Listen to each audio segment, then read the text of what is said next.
Welcome back to Bayona's RC World. Alright guys, today we're going to get right back on the covering of the Great Plains Reactor 50cc ARF. So we're just going to continue on and hopefully get this thing all done so we can get it back up in the air and remade in the normal.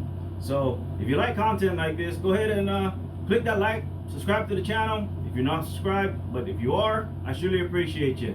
So without further ado, let's get right back into the covering with Ultracote on the Great Plains Reactor 50cc.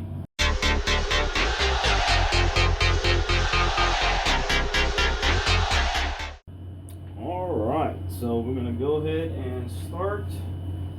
So I went ahead and like I said, I got this there. And I already have my tick mark, or basically my measurement, where the white is going to be placed. This is just going based off of the other side. Alright, and so what I'm going to do is just place my covering over here. And I already went ahead and I wiped the surface here, make sure it's clean, there's no dust, and all that good stuff. Alright, and so I'm going to go ahead and line up my white just like so, and what we're going to do is we're going to iron down the white onto the horizontal stabilizer first, and then once we get that all situated, then we can tack the elevator and then free it from the horizontal stabilizer and then cover that completely separate. Alright, but the main thing right now is just getting this at its mark so that it mimics the left side, so just like so, and that's about right. And we will just start ironing this thing down. Alright, so I'm going to try to do this so that you guys can see, but I'm limited in space here, so we're just going to go ahead and tack this part down here just like so. Now I've got to reduce my sealing iron temp, so I'm gonna, right now my temp was pretty much almost max, so I'm gonna go ahead and put my dial at half, give it a few minutes to kind of cool down, and then we're gonna go ahead and apply it to the covering and see what it's gonna do. If your heat is too high, you will develop bubbles if you're doing Ultracote over Ultracote. So it just has to be at the right temperature, not too high, not too low, just enough to activate the adhesive and get it to bond to each other. Okay, so we're back again, and now that the sealing iron temp was able to cool down somewhat at half, we're going to go ahead and apply it to the covering and see what it's doing, and hopefully it's not too high in heat. Okay, so we're going to go ahead and keep this nice and tight. Keep pressure. We're not putting too much pressure now, but enough that we keep the tip of the sealing iron constantly touching the surface and slowly pushing all that air bubbles or air out.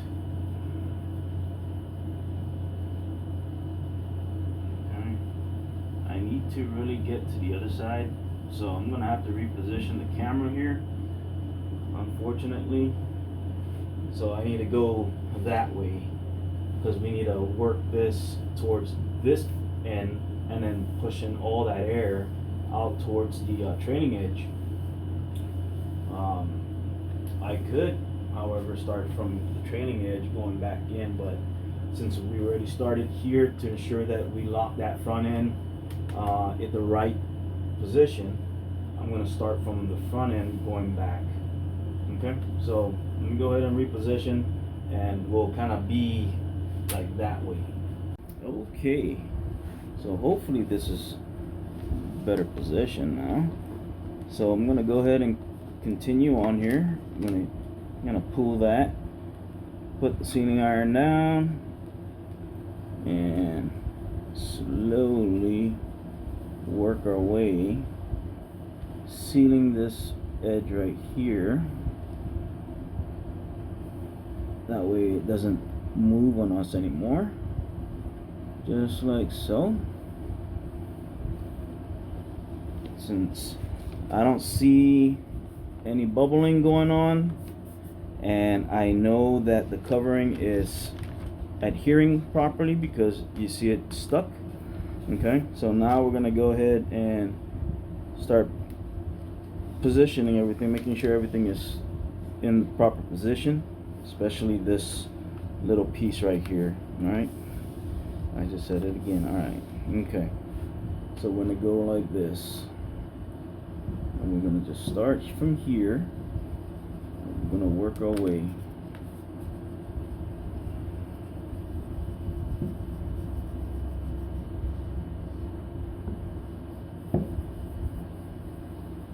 Keeping the sealing iron flat, not lifting it up off of the horizontal stabilizer at this point.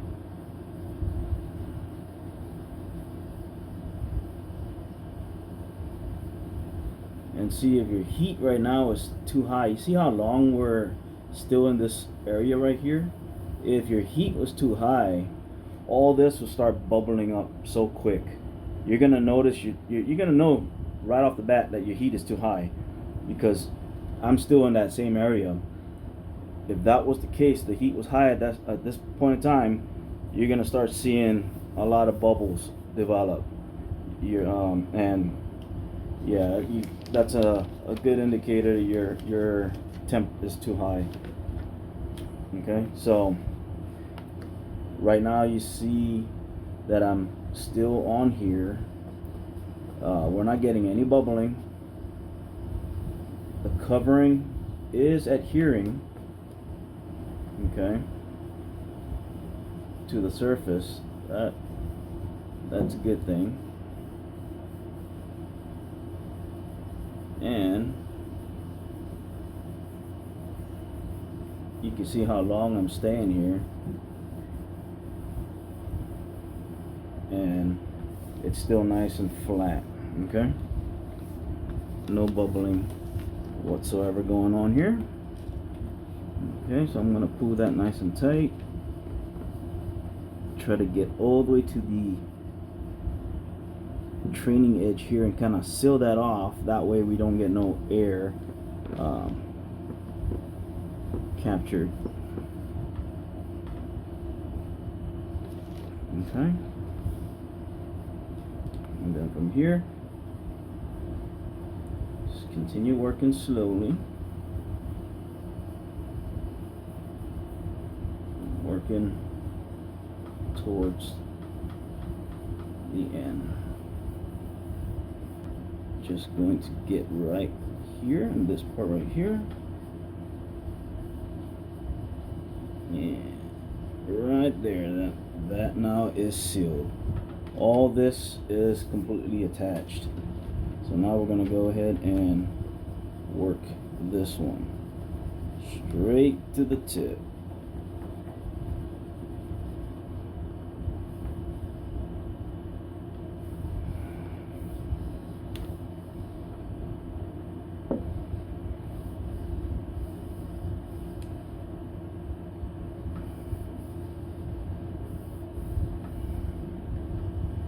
Okay, now the sealing iron is not so high in heat, but it's just enough to get the covering to adhere to each other. And then once everything is said and done, then we can come back after, let's say we get this thing all ironed on, then we can come back, increase the heat slightly, and then go back over it to ensure that it's completely sealed down and attached to the model. Okay, so we got that. We're going to go ahead and kind of pull this here just like so, and then we're going to now attach the elevator. Okay, and then we're gonna, just like we're covering now, we're just going to through our basic covering. Okay, so now we're just gonna go and tack all the ends, the corners.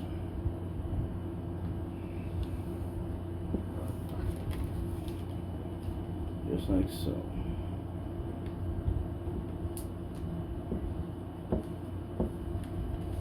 Okay, so now that we know this is all locked in, so we can actually now come back and separate this from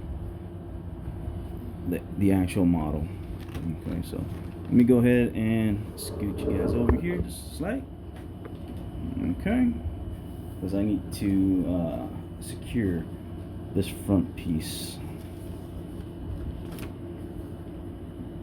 just like so, and then this part right here just like so.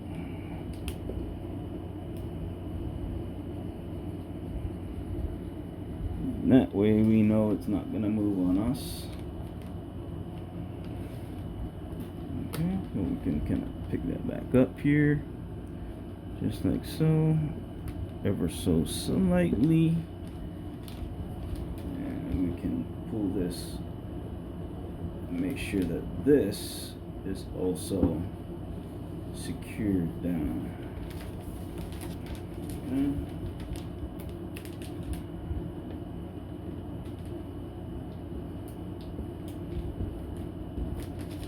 Just like that. Alright guys, so we're going to go ahead and now separate this from the model.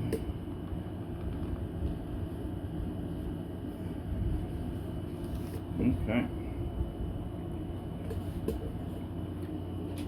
So we're just going to grab our ruler and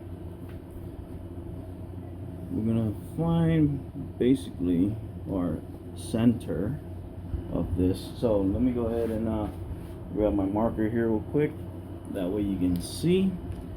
So this is the end of the trailing edge here, right there, and this is the leading edge of the elevator.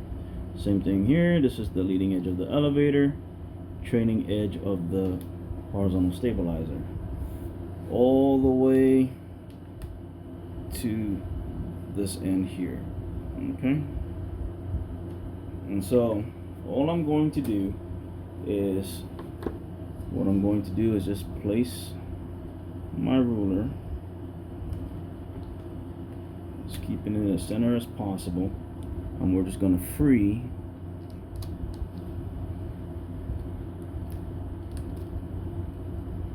this covering. And mainly we're just freeing the white. Everything else is not attached, so we're just freeing the white. Now you can see once we remove this, let me go pull you guys back here.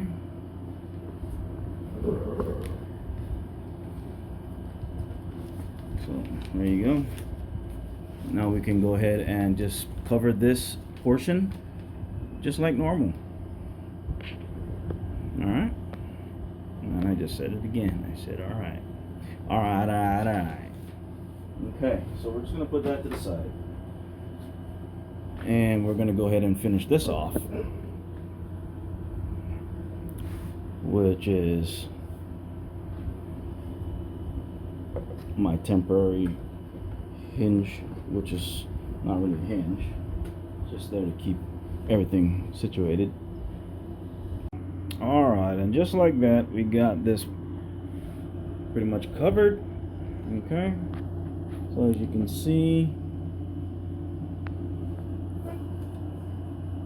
the elevator basically is just covered just like you do any wing elevator rudder type deal. So that's simple as that. Okay, so we got all that pretty much covered up, and so now we're gonna do the silver. And so I already made the measurement. That's basically a 1/2 inch from the white to the silver, and so you can see right there I put my little mark, and so that's where this Ultracote will butt up against, right at that mark, just like so. And should you look from the top, it should be about the same. Okay, now of course it's not going to be exact at the moment because it's not laying flat, as you can see. So once it's ironed down, it'll stretch out and it will line up just like the other side. Okay,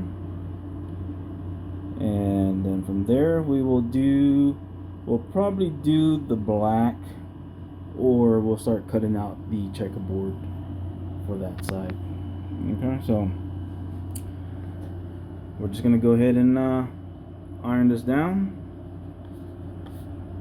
Same way. All right, so we are going to now make sure that the iron, once again, is at a nice temperature, not too hot, because we're doing Ultracote over Ultracote.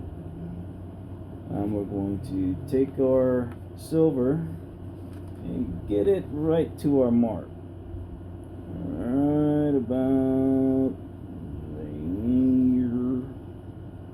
Yeah, that's about it right there. Okay, so we're gonna get it right about there, really butt it up against the side of the vertical fin. Okay, I want it to be really right up there. There you go, just like that. Alright, so I'm going to go ahead and start right here at the tip. Just go ahead and apply some heat, and if, like I said, if it starts to bubble, then your heat is too high. Okay, so we're just going to go ahead and slowly iron this down.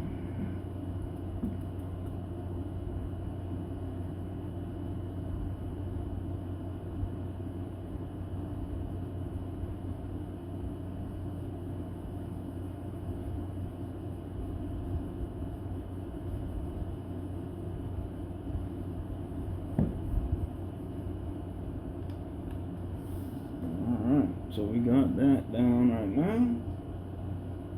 Go ahead and increase my temperature slightly. Okay. Now I'm just gonna pull this. You can take tape and you can use the tape, kind of help assist by pulling it for you, just like that. We don't want to stretch it too much now. Like I said before, we just want it to lay flat in the proper position, just like that. Okay, and from there we just continue on. Keep the sealing iron down. You can see I'm gonna try to seal this edge before we start touching over here. Alright, so we can start from the middle and work our way out, but because this edge is butted up against this vertical fin, that the minute I put the heat, if I try to get the air out that way, I might seal that edge before the air can escape, therefore trapping a massive air bubble right there at that seam. And so I'm going to push the edge of my sealing iron right here, right down into that corner, just like such. So I'm going to do this while I slowly work my way to the tip. Okay, and that's just doing that so I don't trap any air bubbles there. You can try and work from the center and then work it. I just do not like to work going towards something solid like that, and so that's why I'll try to seal this down first, and then we can work by getting all that air out that way.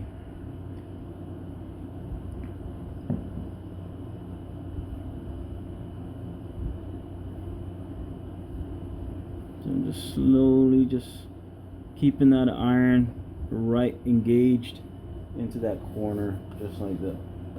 Yeah, and we can, since the covering is kind of stretching, we're just gonna make it relax again and pull it back slightly.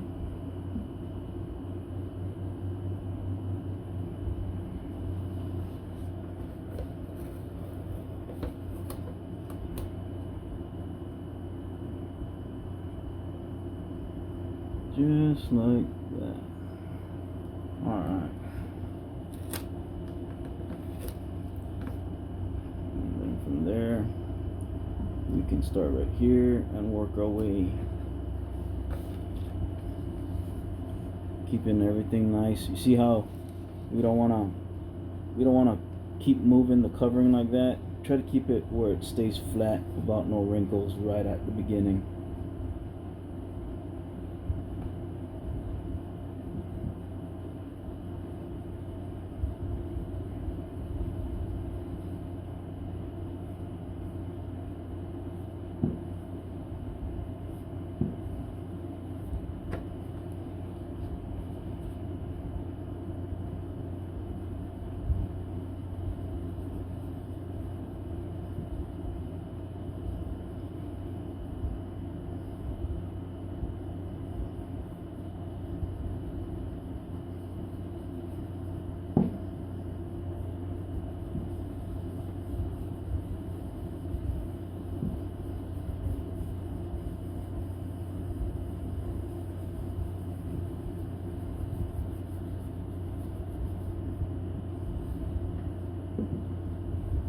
You see how the covering is not really sticking? That's because my heat is not all that high yet.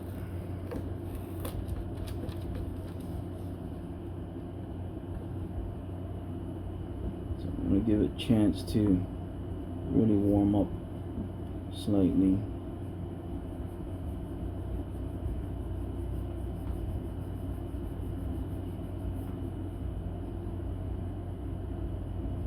Not to give it any means to cause an air bubble.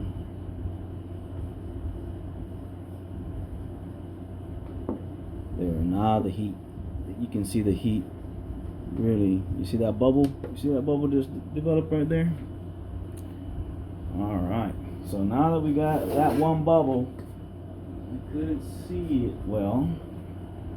We're just gonna take a needle. We're just gonna prick just that covering. We don't need to prick all the way through. Okay, and then we'll just push the tip down just like that, and then the bubble will disappear. Okay, but just like that. Now we need to ensure that we get this covering right here flowing onto the elevator nicely. Okay, so we're just gonna go ahead, I'm gonna massage it, and we're just going to tack it right there.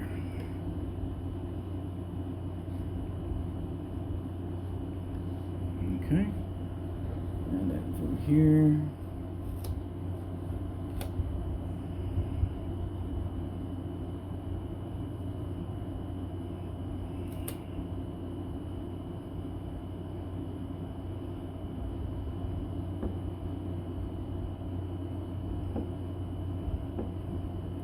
tack it there as well.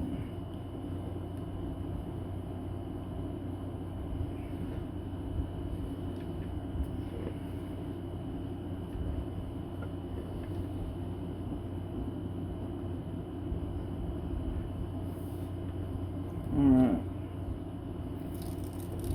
Now that we got that there, I can go ahead and move you guys to this side. That way you can see, and I got more room. This is kind of like the downfall of the recording part.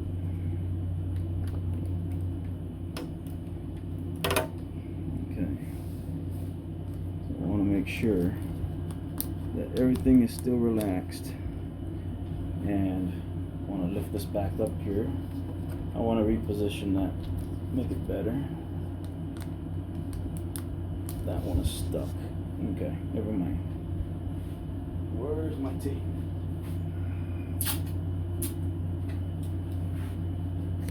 I'm just going to use a little piece of tape right here just to help me hold this. And I'm going to keep this nice and straight as well.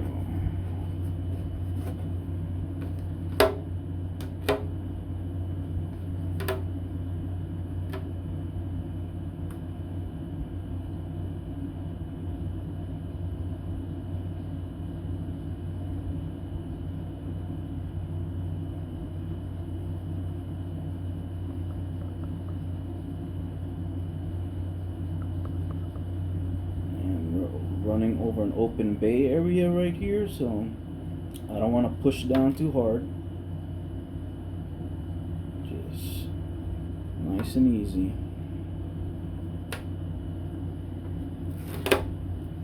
Okay. I don't know if you guys can see in that.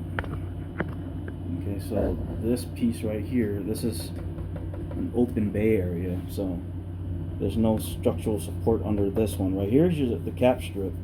And so right on the open area, I'm just gonna lightly put pressure and then go over the cap strip. That's when I'll apply pressure and then kind of bring it off. Just like that. Okay. And here, once again, just nice and slow, keeping sealing iron always engaged. Alright, so here, what I want to do, I want to lift this back up here, and it's kind of hard to do this.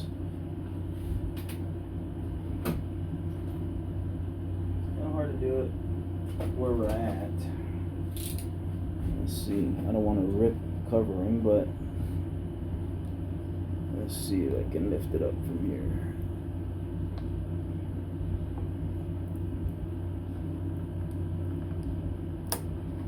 There you go. There you go. Okay, so just going to get it to relax a little bit here, just like so.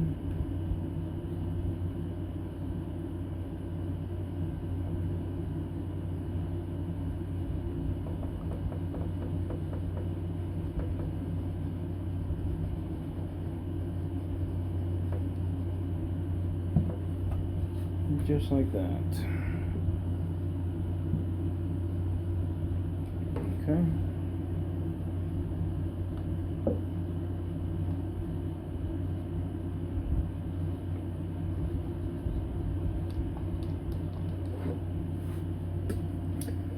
This one right here.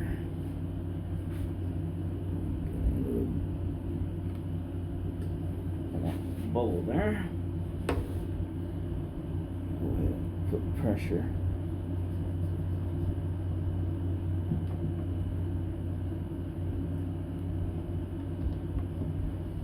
Alright. So just like that.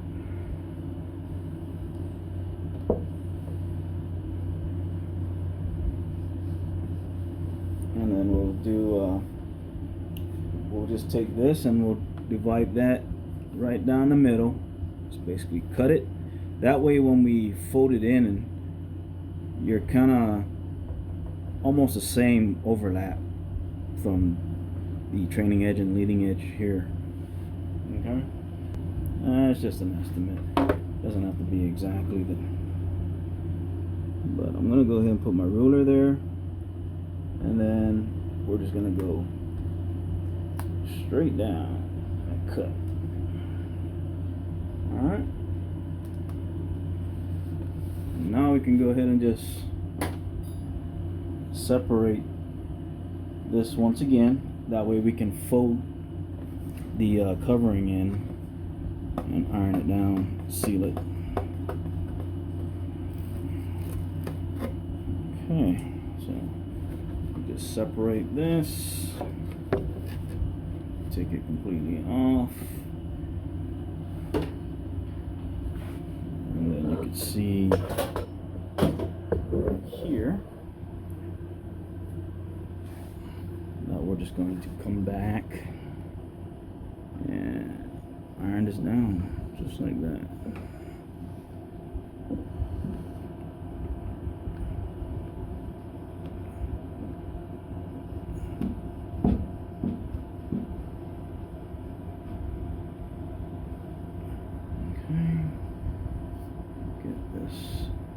Tip.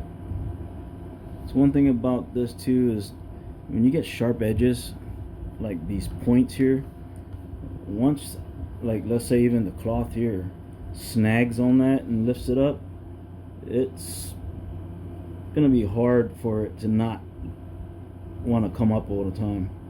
And so sometimes what we're gonna do is, after it's all said and done, you can get some clear can't even say it right, clear nail polish and put a little dab there. Alright,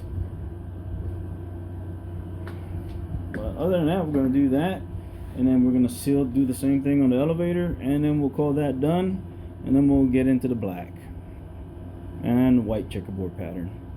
Alright guys, so we're going to go ahead and start cutting out the checkerboard pattern for the right hand side stabilizer, horizontal stabilizer.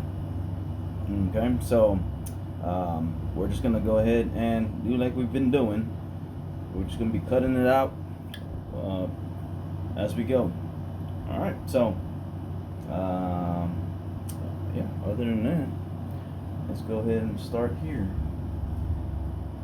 Okay, so we're just gonna go ahead and cut this freehand.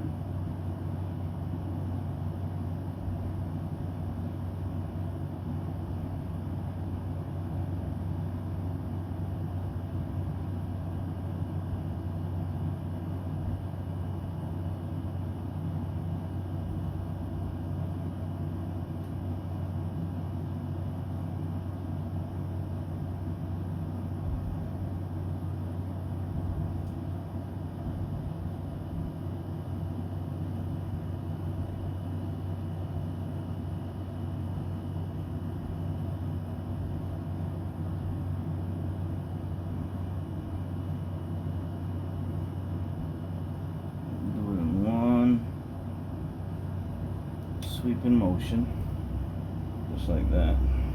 Alright, and so since we're going to be doing this one by one when we're putting it on the model, connecting them all together, instead of putting a backing transfer paper type deal, I find it just easier doing it this way. I mean, it's not that many parts to this. I could do the backing thing, but to be honest, at this point, it's just more troublesome. So I'm just gonna go ahead and do it this way for now. Okay, so just bear with me for now. All right, so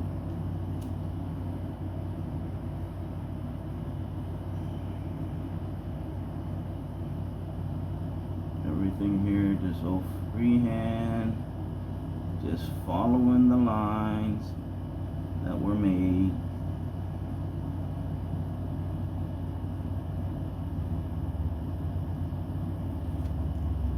Just utilizing the razor blade, keeping it nice and straight up and down, following the line directly right over, not making any sudden changes. That way my line is always going to be straight. Alright, so just like that. And see how the backing of this Ultracote, how it just doesn't stick to the Ultracote itself, it just automatically just comes off. With Monocote, you actually have to peel off the white or the clear backing. So yeah, it is what it is. Okay, so this one I'm just going to go ahead and cut this straight, just following the line.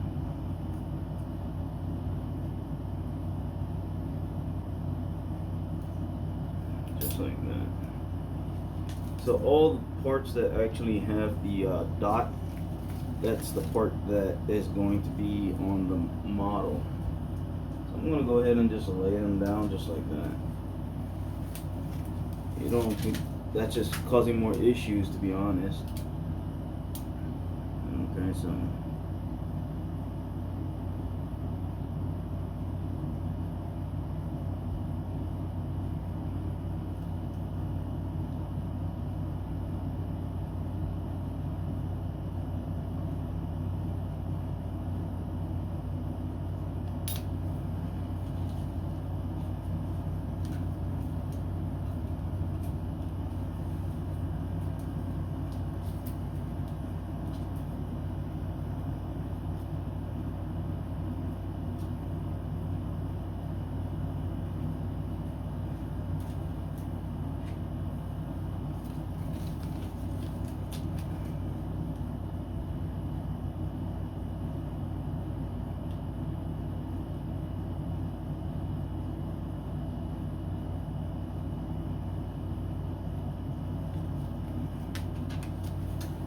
just like that, guys. Real easy. And then from here we just go ahead and finish cutting the rest.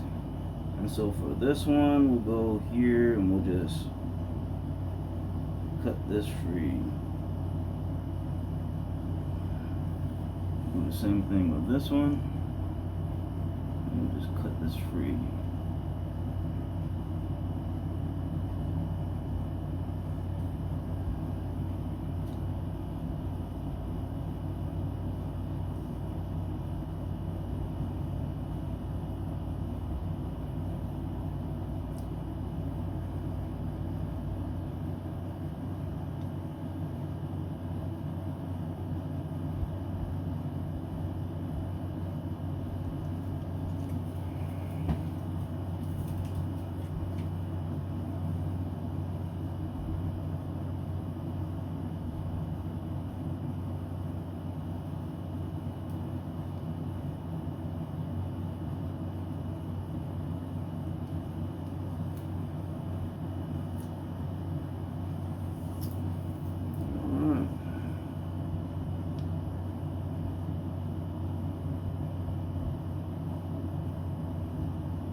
Okay. Last but not least,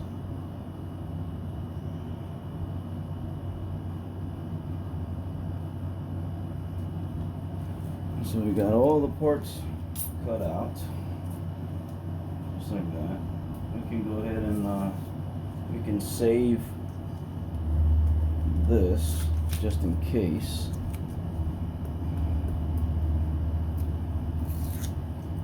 And then we'll start placing it on the model. Okay, so now what we're going to do is we're going to go ahead and place those parts onto the model here.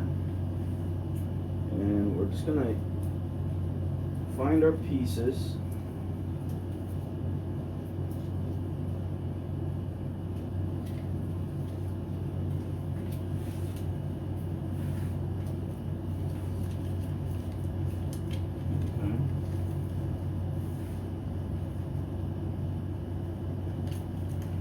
This one right here is the way in, so this one's gonna go something like this. Alright, and then we got pieces like this. It's gonna go here, and so what I'm gonna do is I'm just gonna start putting some tape on here.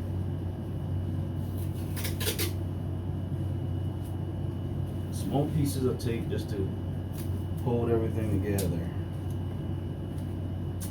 And the main thing too here is trying to keep this nice and straight as well. Anything over here, we'll take this from the bottom.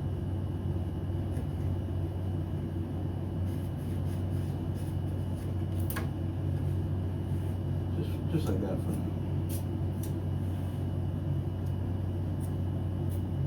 So many ways to do this, guys, but I'm just trying to do something, just making it easy for me.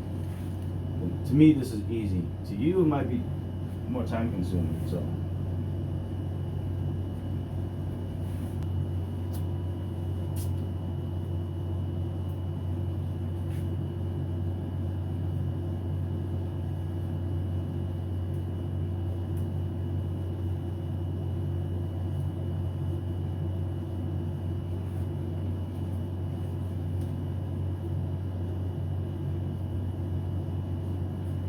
Let me go ahead and speed this up for you guys. Okay, so I got pretty much everything here all laid out. It's all taped down. And so I got my sealing iron basically turned halfway. Give it a few minutes to really cool down. As you can see, I'm holding it with my hand. So it's warm, it's not burning hot. And we're gonna go ahead and test it out and ensure that we see what the covering is doing, this Ultracote. If we see a lot of bubbling right off the bat, that means the temperature is too high. You want it to where it's just activating the adhesive on the backside of the covering and getting the material adhered to the surface. Since we're doing, you know, Ultracote over Ultracote, covering over covering type deal, it's very easy if you're not careful with your temp or the use of your iron. It's very easy to put air bubbles. Okay, so I'm keeping the iron, I'm using mainly this front part right here on the sealing iron. I'm keeping it always touching. I'm not lifting up and moving. It's always firmly pushed down, and I'm just going in little circular motions, working my way towards a specific goal, which is out. Okay, and so by doing this, I'm pushing the air out to the sides and trying not to trap any air bubbles while we're doing this. Okay, and so you can see that my temperature is right about where it's supposed to be, because you can see that the covering is actually adhering down onto itself, so that's a good thing. So once we get closer, I got to remove the tape. And you're gonna see as well as you see how you can see where all the covering is basically attached. So we know that the adhesive is getting activated, and the covering is actually getting adhered. So we're good as far as the temp is concerned. And the thing is with that is that you can see how long I'm leaving the sealing iron on there.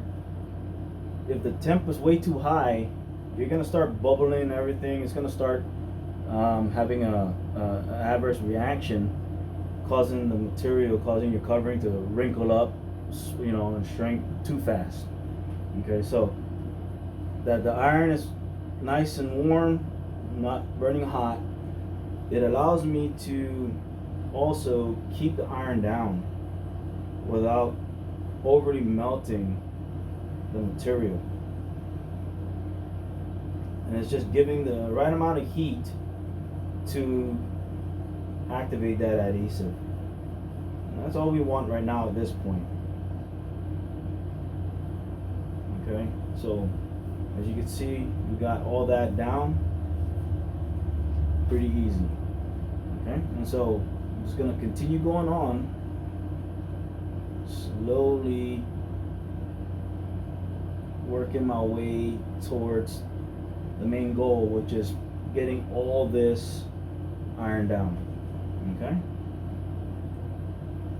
and the tape is there to help everything stay in the proper position.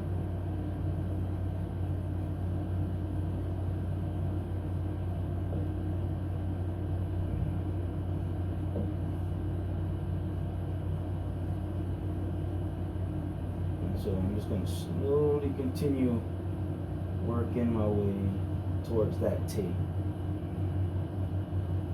And you can see I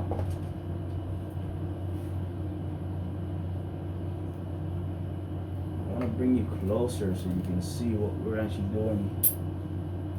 So let me go ahead and take care of this, and then I'll reposition the camera and get you guys closer.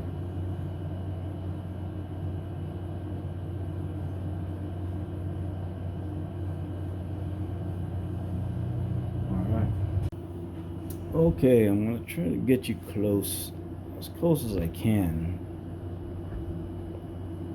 Okay, so we're right here. We're going to go ahead and take care of this guy right here. And so I'm just making sure that it's in the proper position at the moment. So I'm going to go ahead and put my sealing iron right there to kind of lock this in here.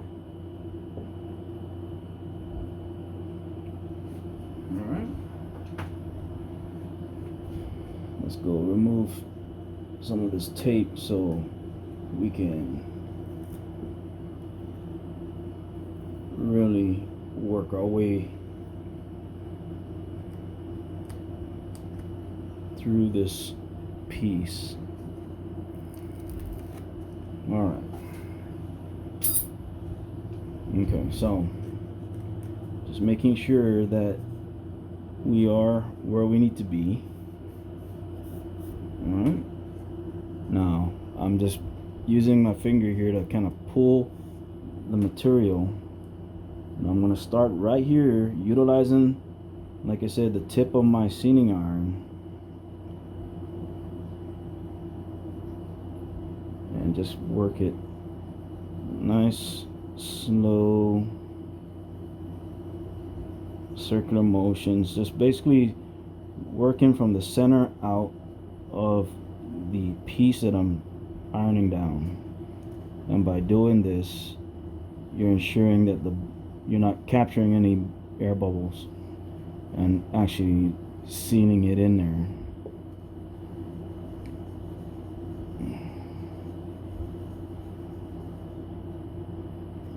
Okay, so you can see what I'm doing here.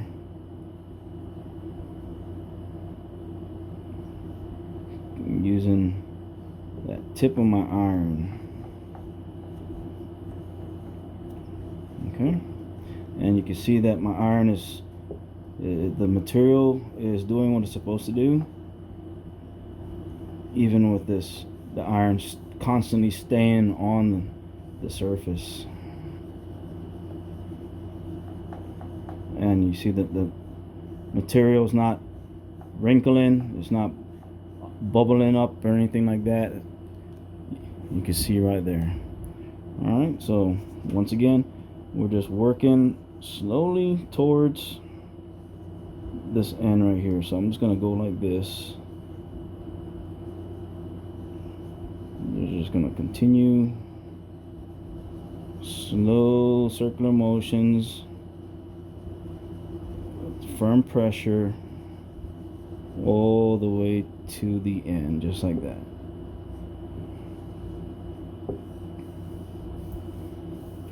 Okay, so even if I bring you in closer, you're gonna see. Let me take you off the tripod here. I'll go even at different angles. You're gonna see that there's no bubbling underneath that covering. Okay.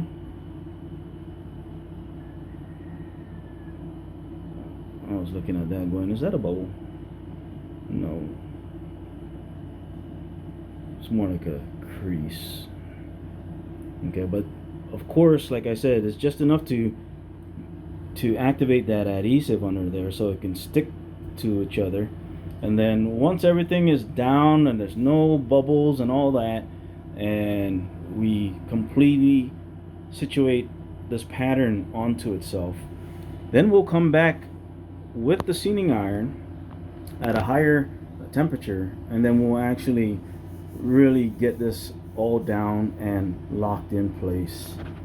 Okay, so we're gonna continue on. We're just gonna work from here, make sure that we tack it at the corner so that it doesn't lift, and then we'll slowly work from the center outwards all the way to the end, and we'll continue doing that all the way until everything is said and done. All right, so let me go ahead and continue on. I'm gonna do it off camera only because I want to continue wasting you guys' time. All right, guys, and just like that, we got everything ironed down. Okay, and so you can see right here, even on the open bay area right here. Okay, you see that right there? I don't know if it's picking up. We have a little bit of like a small dinky captured bubble right there. It was more like a wrinkle on the covering, but it is what it is. Okay, so we got all that going on. Let's see if we can pick up anything here. I'm trying to bring you in as close as I can. There you go. Okay, and so what we're gonna do now, since we got everything all ironed down, we're gonna grab some lacquer thinner, put it on a rag, and we're gonna clean all this up. Alright, so we got the lacquer thinner on our rag here, and I'm gonna ensure that when I get to the tips here, I'm not rubbing like that, because we don't want to put any lint underneath the edges at this point, because we still need to come back over all this with the higher heat now that it's all situated there.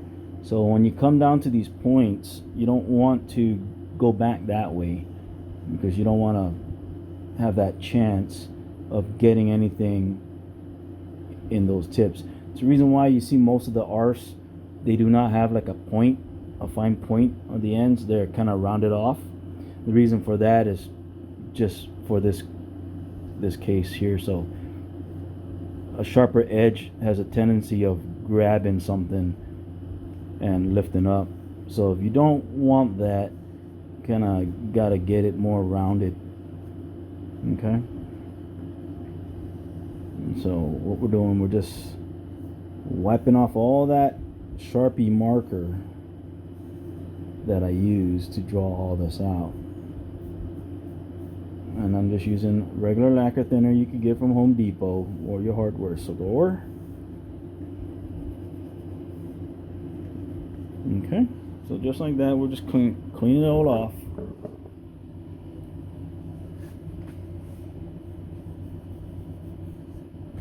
be very mindful when you come down towards the fine tip of the covering. So go ahead and bring that in.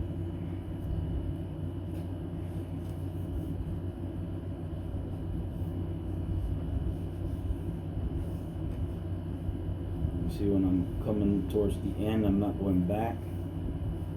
I'm going straight out towards the ends.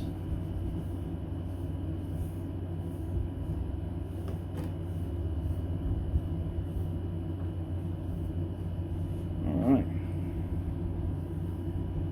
So just like that, got it all cleaned up with lacquer thinner. Alright. So just like that, we got that all done. So now what we're going to do is we're going to start preparing to get the black, and we're going to go ahead and put the black on there, and once we've done that, then we'll pretty much be done with this side, and so it will basically match left and right. Alrighty, okie doke. Alright guys, and just like that we got the black on there, and so now the actual horizontal stabilizer and elevators are done. Okay, so we got that going on, and same thing with the bottom. So the bottom basically is just your typical checkerboard type deal, just black, no highlights or anything. So that is that. So we are done with basically the fuselage. Okay, so now it's time to get onto the wing, guys. Alright, so we got the right hand wing panel. Basically we're gonna start covering the bottom section of the wing first. I got my silver Ultracote trimmed, given enough excess for the leading edge and trailing edge. Okay, but yeah, everything is ready to go. I went ahead and I covered my trailing edge here, just like so, and the wingtip portion here. Okay, so I'm gonna go ahead and now apply the covering on and start tacking it in all the corners and get it ironed down, and then we'll use the heat gun to get it all nice and tight. All right.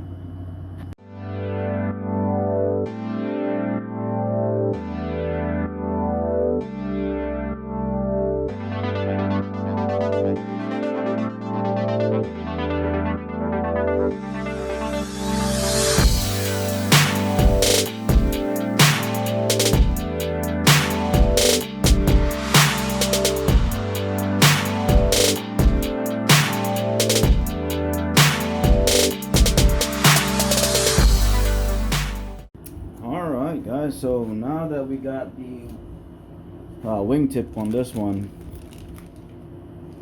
so since this is two colors, right, or multiple colors, but the bottom here, one main color, which is silver, and of course when we get to the top, this portion here is going to be orange. Okay, so we don't need to go ahead and wrap the silver all the way around the whole wingtip. Okay, so I'm just gonna go ahead and half of this wingtip, maybe just a little bit more, maybe about 1/8 from the center mark here, I will trim it. That way when the orange comes back down this way, I can get the orange edge straight at the 1/2 inch mark, and we'll go ahead and trim that as well. Okay, and so how I go ahead and trim this is I could do it freehand by just bending it to where I need it, and then making a crease, and then using the blade and using the wingtip as a guide, or you can just go ahead and do the old-fashioned way and just utilize your tape and go from one end to the other, and then you take your brand spanking new razor blade, and only cutting the covering, you just score it all the way through here, And so this is what I'm going to use.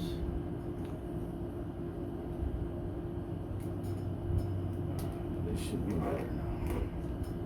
Should be, I didn't say. Alright, so I'm going to go right about here.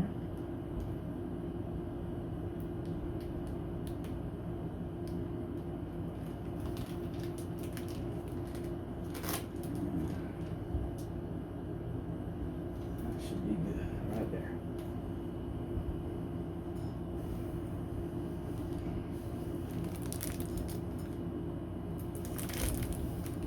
Alright. Okay, now that looks better. Alright, so that's pretty much gonna be my cut line. Alright. And so I'm just going to take my razor blade and I'm gonna follow the edge of this masking tape all the way through. And so for that, like I said, you need to have a sharp razor blade, so preferably get a new one. Otherwise, you're gonna have some hard edges. Alright, so let me go ahead and position you there, because I'm gonna have to, you know what, I think we're gonna go the other way. Let me move you. Alright, so we're gonna go this way because I'm more comfortable cutting it this way. Alright, so I'm just gonna go right smack on the top of that line with the tape, very lightly. I'm not cutting into the wood, I'm just scoring the covering.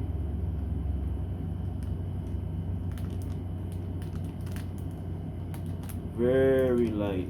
This is a brand new blade, so you don't really need to push so hard. Just ever so slightly and it will do the job. There will be some occasions where it won't, but for the most part, as long as it scores it, you will have a cut. Alright.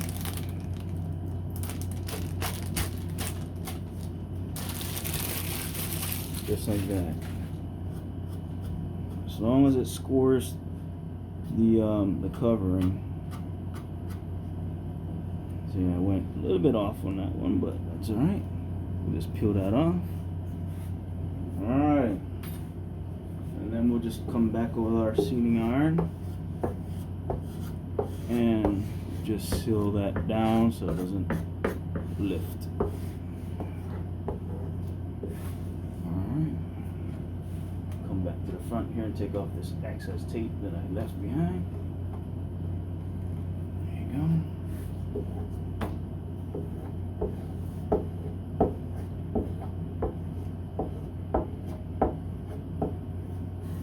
Alright, just like that, guys.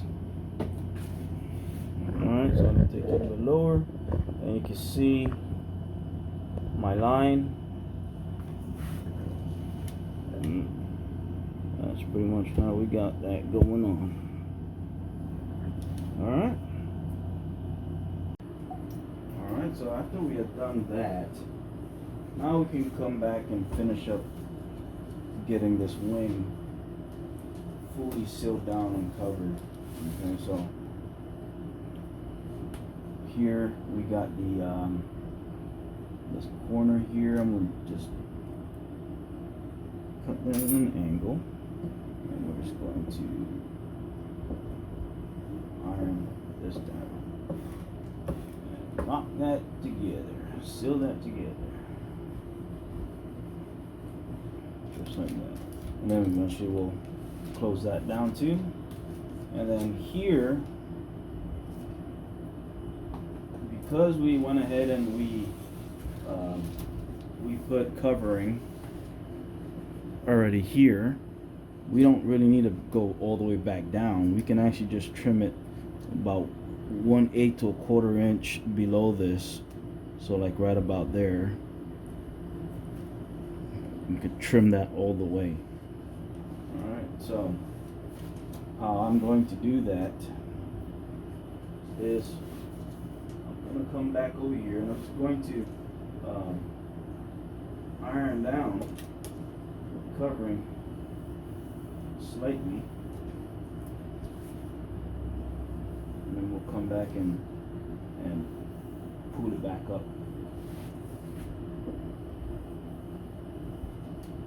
And by doing this, we have a good overlap. We're in all hopes, because this is Ultracote, that it will not separate or lift up later on. Now, I know some of you are gonna say, well, you know, instead of wasting covering, you could have just cut it like this and folded it straight down and did it one shot. Yes, I could have, and that is not a big deal. I've done that many times as well, but when I'm doing my coverings, you know, it just all depends on what I'm feeling that day. If I'm feeling lazy, then I'll go ahead and do it like that. But in this case, I just wanted to just do it this way for today.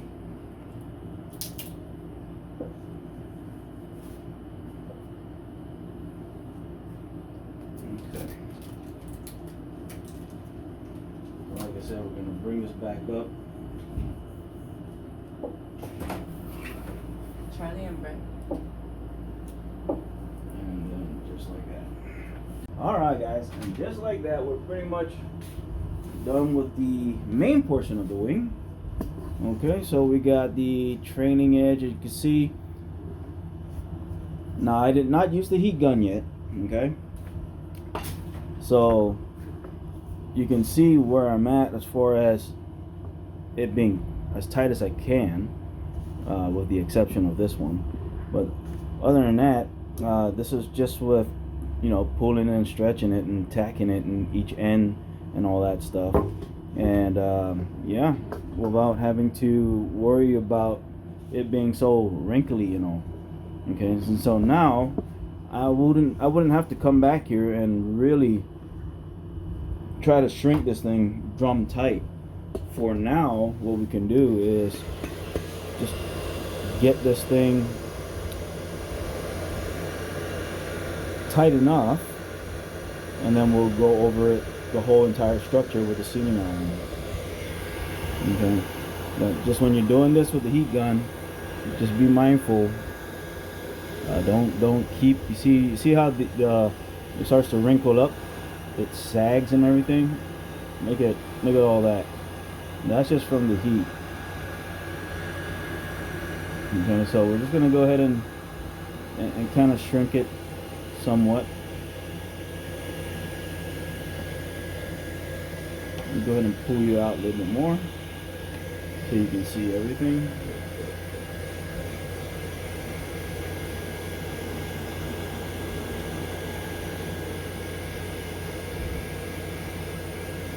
And when you're using your heat gun, just got to know when to back off.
Alright, so just like that, that's good enough for now. And you can see we are as tight of a covering. It's not drum tight like Monaco would be. Okay, but it's nice and smooth. Okay, but other than that, that's pretty much that. And we will go ahead and take care of covering the aileron now. Doing the same thing. This is the bottom side now. So we're doing the bottom first, and then after we're done with this bottom, after we get the aileron also covered, then we can start with the black checkerboard pattern and orange highlights. And then once we're done with all that, the bottom's complete, then we'll come back and we'll start with the top of the wing, just like what we did earlier. Alright, the blade edge right beside the stencil. Okay, so just got my single edge razor blade like that, so I'll lightly place it there and just keeping it nice and not tight, but just dragging it right there, keeping the blade up and down just straight like that. You know, we're not canning the blade like this, or we're not doing it like this. We're just straight as if you were just using the whole blade. All right, I'm just gonna follow it down, just follow the curve and all that stuff. So that's all we're doing. And so for this one, I'm gonna go ahead and do this part first.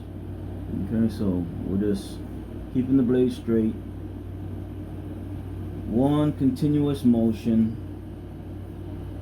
just following the template all the way to the end, just like that. And so what I'll do is, to prevent this from moving, I'll just take some tape and plop it right there, and then we'll go ahead and continue on with the cut, and we'll just go ahead and finish this off right here. Alright, so we're just going to follow the template, and by doing this, you're ensuring that it's going to match up perfectly with the left wing, the right wing. They're all going to be the same. As far as the pattern is concerned, oops, almost slid there. And then we'll just remove this tape here to finish this cut off. And then we'll just come back over here and we'll just finish this cut just like that. Alright, so now we're just gonna remove all the tape that's just holding this piece down so it's not moving on me when I'm making the cut.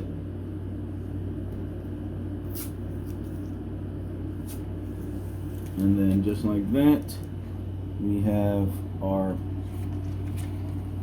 covering piece, our Ultracote, trimmed out, cut out, and I already did most of it. I just got one more to do, which is this. So for our right wing, our left wing, which is that one right there, I went ahead and this is the pattern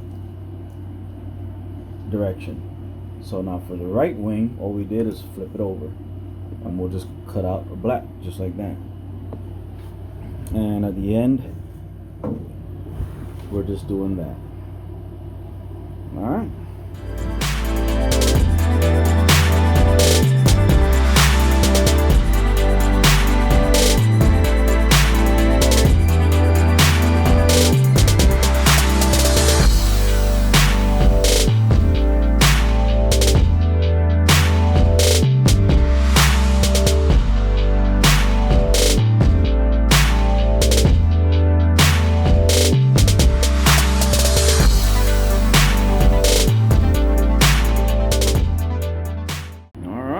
Just like that, we got the bottom of the right wing completed, And so from here we are going to start getting the top portion of the wing, getting the orange and the white all cut up and sealed together and all that.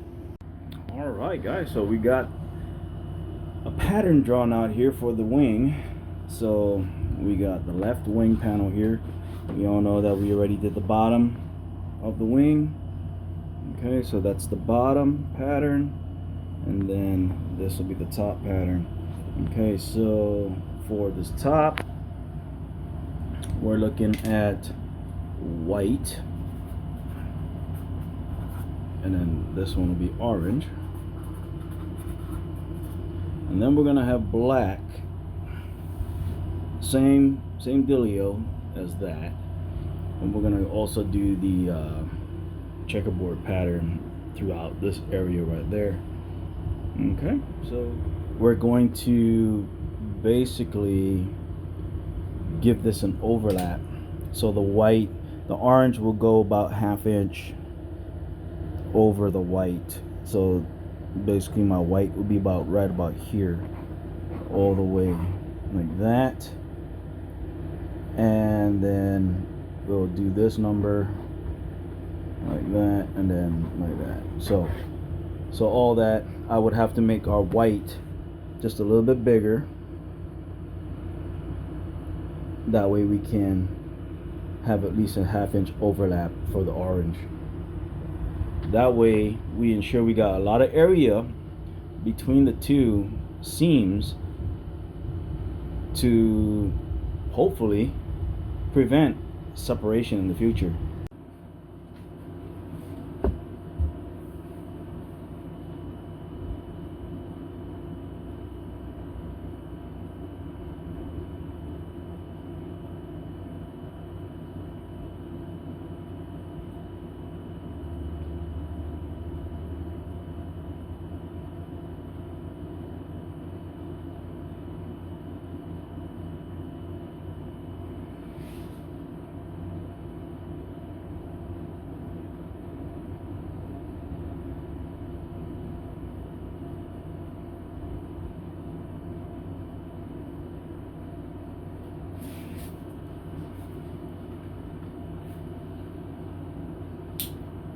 Alright,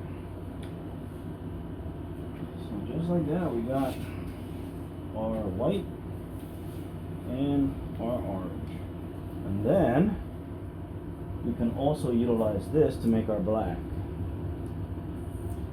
So we can do that, or we can just do a separate piece and actually draw out a black shadow. So yeah, but other than that, we're going to go ahead and utilize this. We'll put this over a white, the white Ultracote. Then we'll measure about 1/2 inch overage, so we have a lip to put the orange onto and seal it down. All right, so we got the white side pretty much cut out. Okay, and also you can see here, this is the original. The line, the black outline, is where what's going to be exposed. Everything else, this over excess here, is the 1/2 inch overlap, which will be underneath the orange. Okay, and so what I'm going to do now is I'm going to cut out the orange side, just based off the template. Just going to cut it right there at the edge, and when everything's all said and done, the orange will go over just like such with that overlap. Trying to do this with one hand, kind of difficult, but anywho, you get the idea. All right, so the orange will just go right over that up to the line, and then we will take the sealing iron and we'll ensure that we get these two joints basically sealed together just right. Okay, same thing we did with the horizontal stabilizer, but now that this is a bigger area, that we gotta actually do it this way. And also because it falls in a lot of open bay areas right here. Okay, Now I was actually thinking of, let's say, doing everything in orange, the whole wing panel, and then taking the white and just plopping it over and iron it down. But you can do it that way as well, and then, you know, should anything happen, the white comes off, your main wing is still orange, it's still fully covered. The downfall of that is the chances of you developing bubbles and all that stuff in between the white and the orange, because you're doing such a big area. You got to take it very slow. You got to really have your heat at a low setting, and you got to take your time, especially doing such a big area like this over each other. And so I was contemplating doing that. That way we don't have to worry about no seam and separation in the future. However, you know, I say this is the whole reason I'm doing this, is to, one, showcase the use of Ultracote with this type of scheme pattern and joints and overlaps and all that stuff, and then eventually it's going to be my test bed as far as the durability of such joints, such overlaps, and also just the durability of Ultracote overall, coming from a monocoat guy. Okay, so I'm doing my due diligence to ensure that I do everything right, to do everything so we're not setting up the Ultracote covering, setting up for failure, because it's the last thing I need, to do all this work just to say, you know, it's junk. No, we're gonna continue doing it because we got many people that utilize this covering, basically Ultracote, and a lot of the yards are basically covered with that, especially Hanger 9. And therefore, just because of my little personal experiences with the Hanger 9 models, remind you, it wasn't covered by me, it was covered by a factory, you know, and factory employees and all other stuff. So I cannot, you know, gauge the quality of what they're doing just by receiving the end product. Okay, so this right here, I'm in full control with my temp, full control of the overlaps, full control of the quality of the work. Therefore, I'm gonna give it a chance, and we're gonna go ahead and see, after everything's all said and done and we put it through its paces and we got the model for a while already, doing the normal every weekend flying, and we'll see how Ultracote basically holds up. You know, if it makes me a believer, it makes me a believer, you know, and I'm hoping it goes that route, because to be honest, Ultracote has a lot of awesome colors, you know, and I wouldn't mind, you know, utilizing this covering if this is basically gonna hold out for me. So, but if it comes back to how the other Hanger 9 models basically, you know, if it does that, then of course, I don't want a temporary covering system. I want something that's going to be permanent and it's going to be there for the duration of the model. Okay, so I don't want to be doing every 2 years I'm recovering the model because the covering is coming off or something. Okay, so that's my main focus here. All right, guys, so enough rambling, and we're gonna go ahead and now use this template to cut the orange. All right, so we got that cut. Okay, so I ensured that my covering will go all the way past the wingtip over here, and also enough for the leading edge so I can pull, and also a little bit on the trailing edge. And then from there we just plop the template on there. As you can see, we just basically cut, and now we can remove this and we can get this prepared so that we can put both coverings together. All right, so just like that, we're gonna put our covering over each other just like that, up to the mark, the line. I'm gonna go a little bit before the line, just like that, so I'm able to clean the Sharpie marker off once it's all said and done. But yeah, just like that. And we'll take the sealing iron and we will join these two together, and we'll make sure that that's all nice and sealed together. And then we can go ahead and plop this over the wing and cover the wing as if it was one complete sheet. Alright, so basically what we're doing here is we are just sealing the covering over each other. So I'm getting the orange here all locked on to the white, the full ½ inch, so that we don't have any possible lifting as far as I can help. Okay, so that's pretty much that. Okay, so we got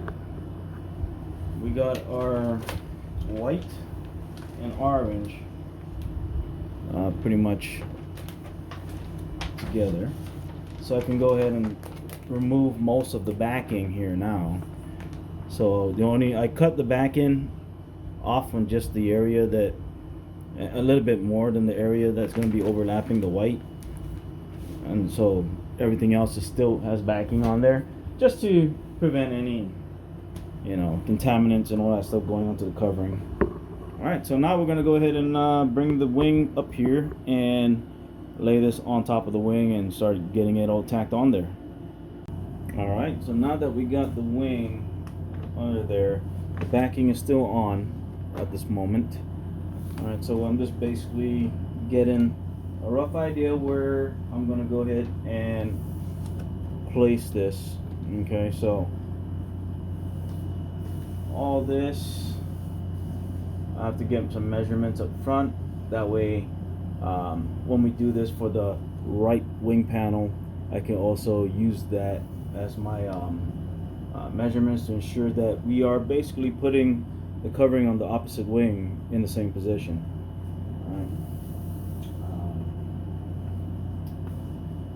But other than that, yeah, that's pretty much it right there.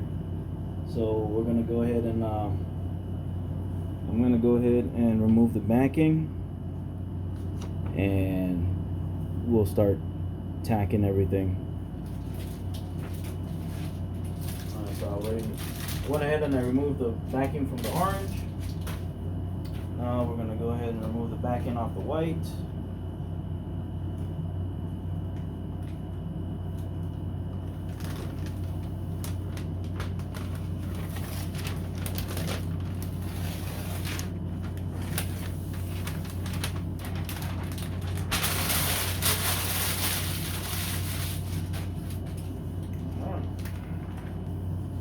We got that taken care of, so now we're just positioning the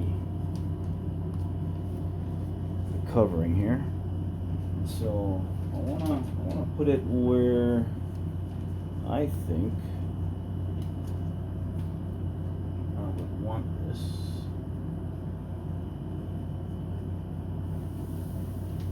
I think around here will be good, and so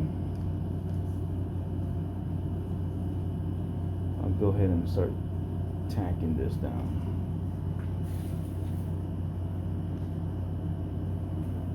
Alright.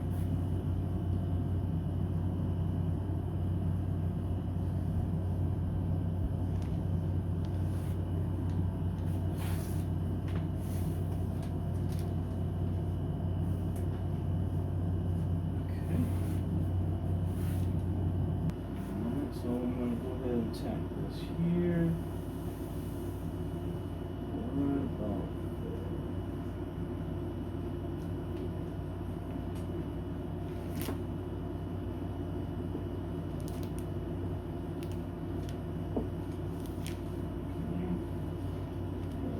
Pull this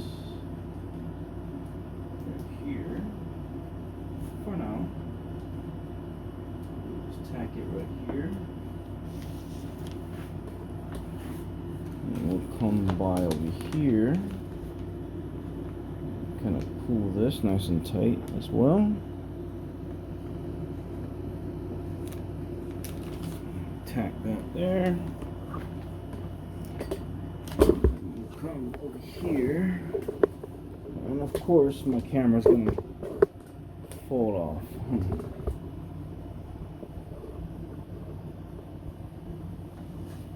Then I will tack. I'll pull this one up here and tack this.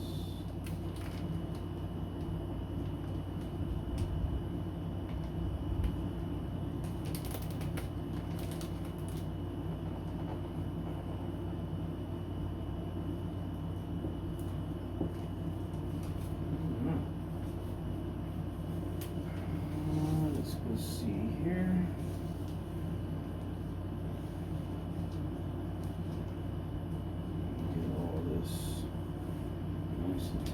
We'll start here in the middle.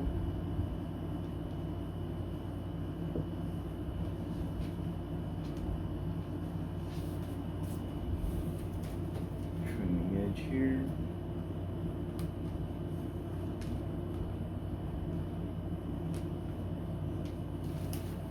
Alright.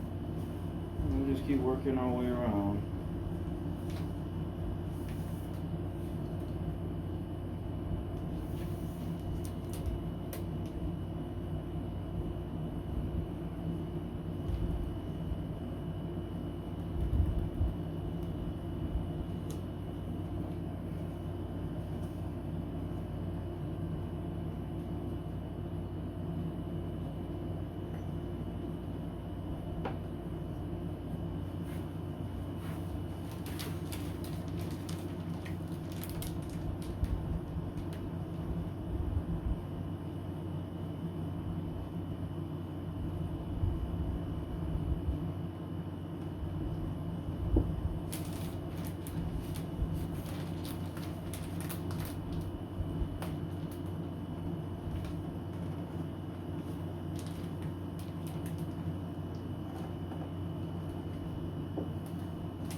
I'm going to go ahead and work myself around here.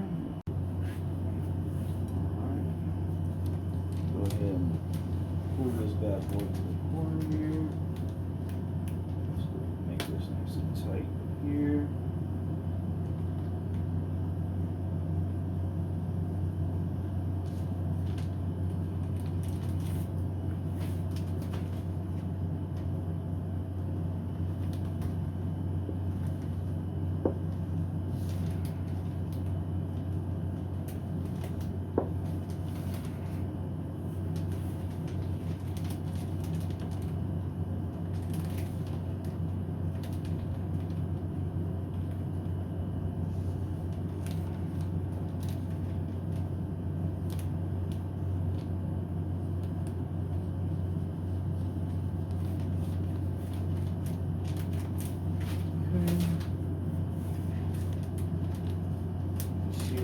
Pulling all this in one direction, or multiple directions, excuse me.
Okay.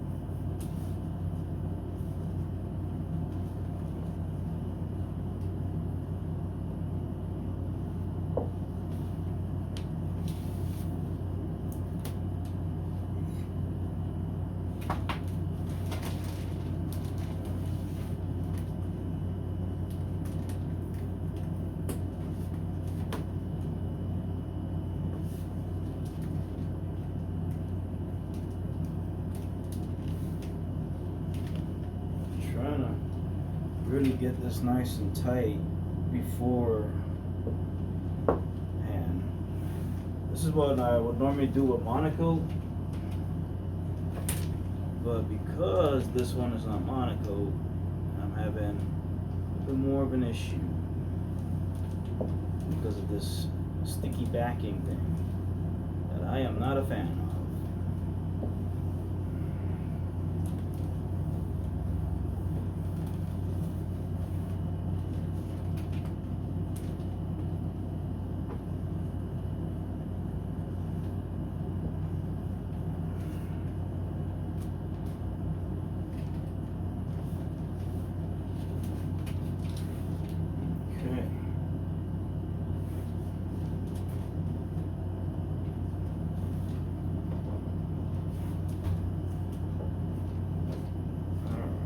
Let's see here. What's going on here? I really need to pull this tight.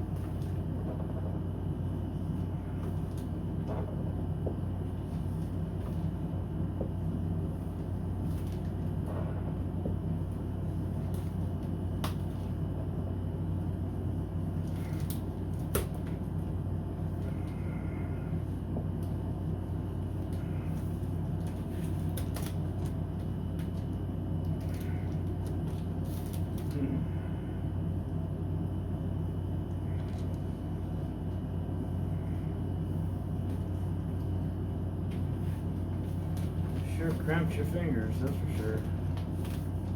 A second, I lift this up again.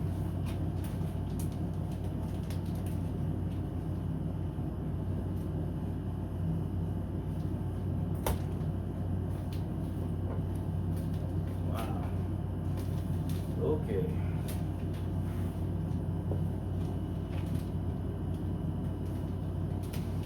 This one's really giving me my run for my money.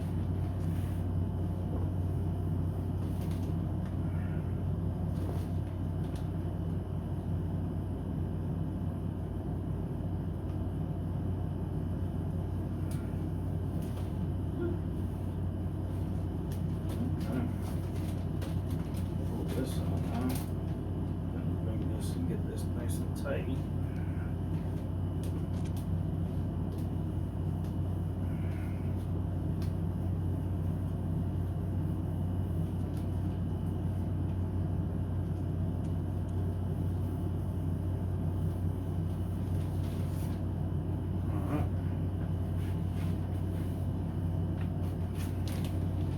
I'm really hoping that this is going to shrink and become drum tight, because if not, we're going to have problems.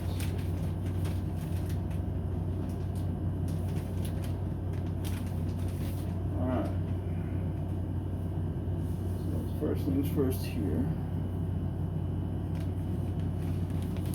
is we need to get all this nice and ironed down.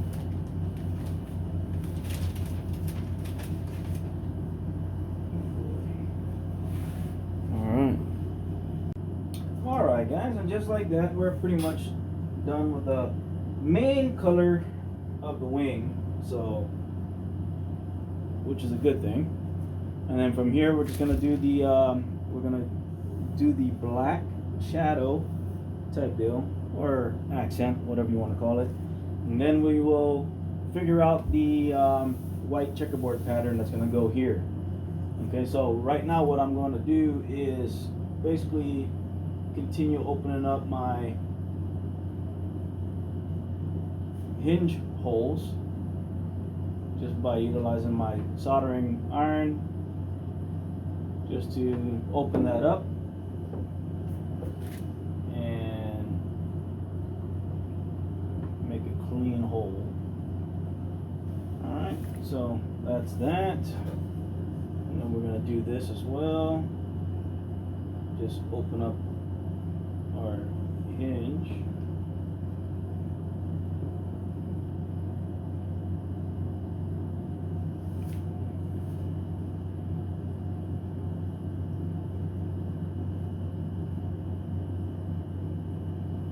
Alright, so that's that. So we got all this, and let me go ahead and kind of put this back together here. And so since one of the main reasons why also my covering took forever to get here was because in that same order I had placed the Robart 3/16 pin hinges, and this was right about maybe a week after or so that we got word that Robart was basically closing down the retract side, and so I guess everybody started buying as much Robart parts as they could, because you know, the unknown at the time. And so yeah, everything was out of stock, I guess. But anywho, that's basically what was holding up my whole shipment, was out of stock Robart. And I actually got the whole pack, and so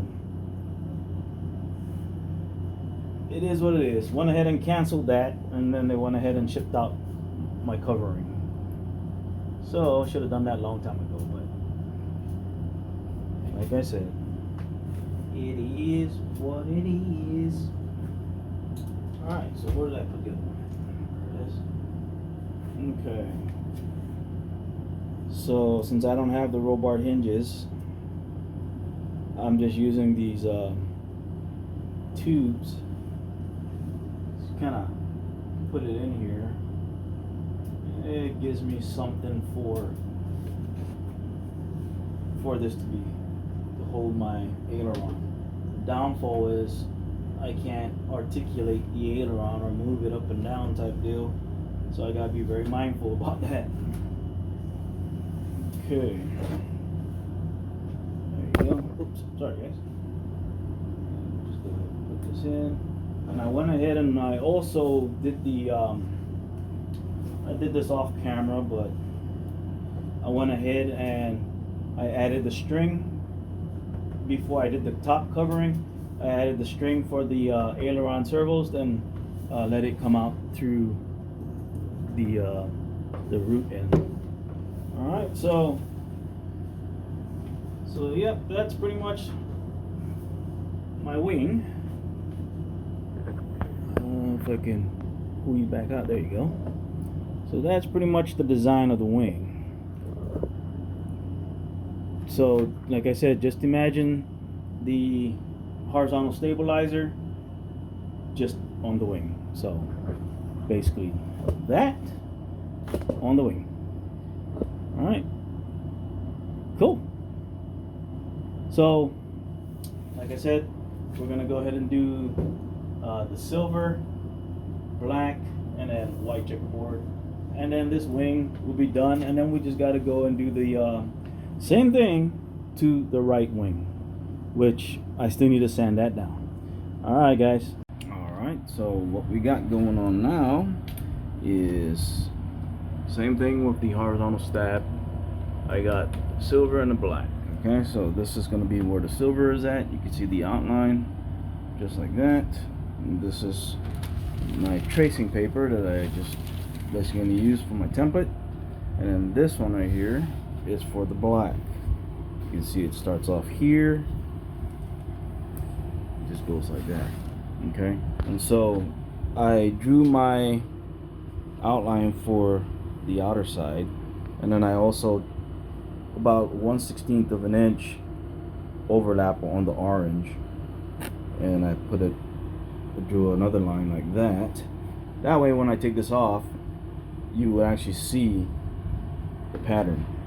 Now I was also thinking of putting the black over that 1/2 inch mark to kind of hide that, but then you would see through the black will be very noticeable because it's black. You would see that actual seam. So I said never mind, I'll just go ahead and just make it 1/16 overlap on the orange, and it'll be as close as it can, and it should, you know, turn out similar to this.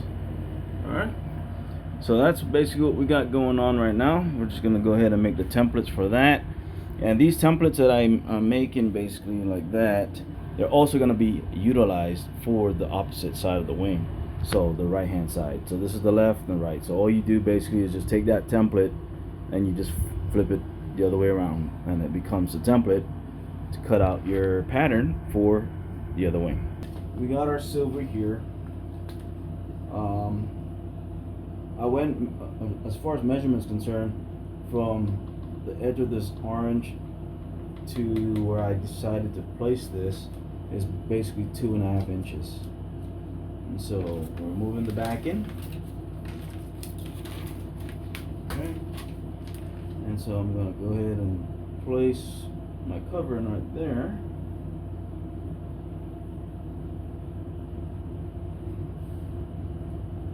That's pretty much where we're going to have it at. So majority of this portion right here is sheeted. The only part basically where it's open is there's no support. It's right about here and right at this tip. So pretty much it's just straightforward. So we're going to make sure that our sealing iron, the temperature is quite low. So since I had it high, I'm going to put my dial about halfway first, give it a few minutes, because right now it's still pretty hot. So give it a few minutes to kind of cool down slightly, and then we will tack it right about here, and then we will ensure that it doesn't move. So I'll probably put tape right here, and then we'll go from here and we'll work the iron all the way out to the ends. Alright, so this is Ultracote over Ultracote at the moment. I'm not doing anything special.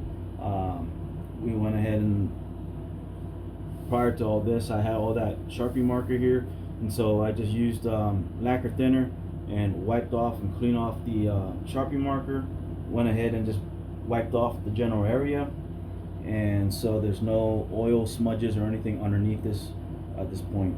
Okay, so I'm just gonna go ahead and do that. And so alright, so I want to get you guys as close as possible to what we're doing here. So as you can see, we went ahead and we tacked this area right here, iron. As you can see, I got my hands on here, a few seconds. It's nice and warm, kind of similar to one of those hand warmers. As far as temp is concerned, I don't know. I got the dial at half, and so we're just testing it right now and making sure. And so far, the covering material is, you can see the adhesive, it's activating and it's adhering to the surface, so that's a good thing. As you can see, it's taking a little longer, but as you can see, during the time I'm doing this, I'm gonna go ahead and increase it just maybe above half, and we're gonna try it again. And you're gonna see that my sealing iron it's staying here for a while. So if your heat is way too high and you're doing that in that certain area, and the temperature's high, you're gonna start seeing bubbling around this general area, and it's gonna be very easy to create bubbles. Okay, so because you're melting the Ultracote way too fast. Okay, so keeping the sealing iron down, I'm working right at the tip, pushing the air out, just like that. And you can see, trying to make sure I do not iron in a air pocket.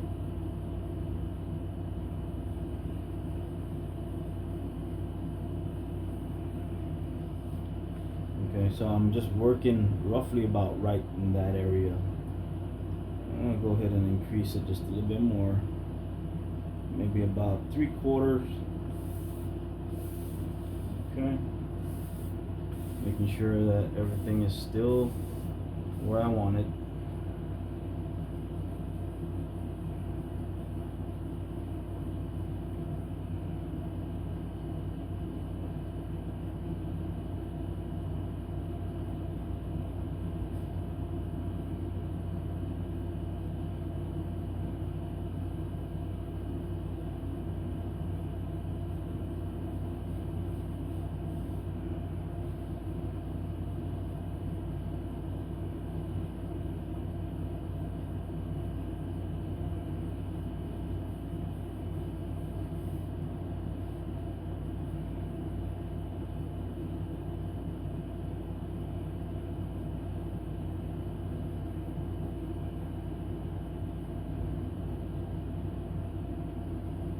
Just like that. Okay, so we're just working our way from here all the way out towards the tips. Okay, and so keep in mind this is Ultracote over Ultracote, and I'm gonna try to get you guys as close as I can. I don't know if it's doing any justice, but you're gonna see I'm going to keep this portion of the sealing iron constantly engaged, pushing any potential air pocket out towards the openings. Okay, so you can see that wave, that's nothing but air. So you always want to make sure the iron is before that, keeping constant pressure and pushing that pocket. Don't hover over it and then push down, because then you'll lock that, you'll basically seal that that air pocket in. Alright, so that's the reason why we always want to keep the iron constantly engaged and push down. You see that section right there? We're trying to get all that out towards an opening, which is like right there. So getting all that and pushing it out. Okay, so that's the reason why we're just working nice and slow, and we're just pushing all the air. You can see right here we got, it's real nice and smooth, no bubbling on this area that we already ironed down. And so now we're just going to continue working our way through and just basically pushing all that air out. Okay, so let me go ahead and see if I can do this with one hand.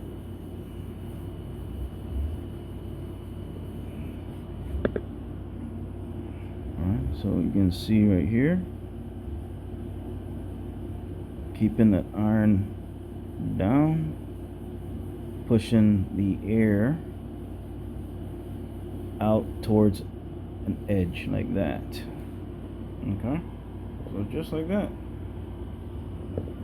And if I had this hand, I'll basically be holding the covering like this, kind of keeping it nice and tight, while I use the iron to push all that out.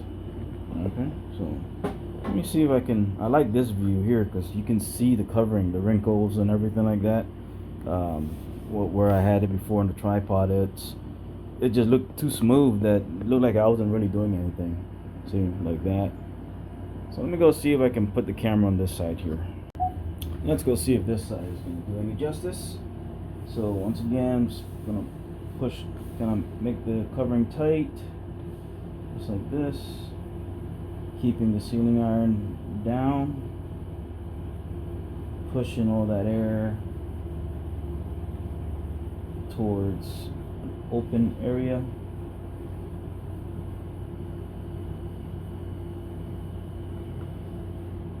Just like that.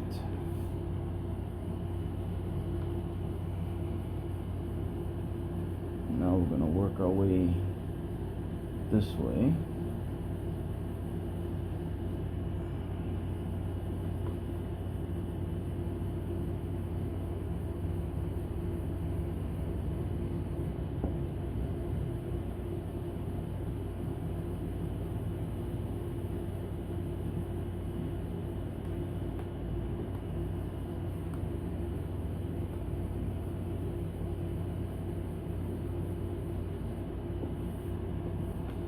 Okay, so you can see what we're doing now. Keep this nice and tight right here.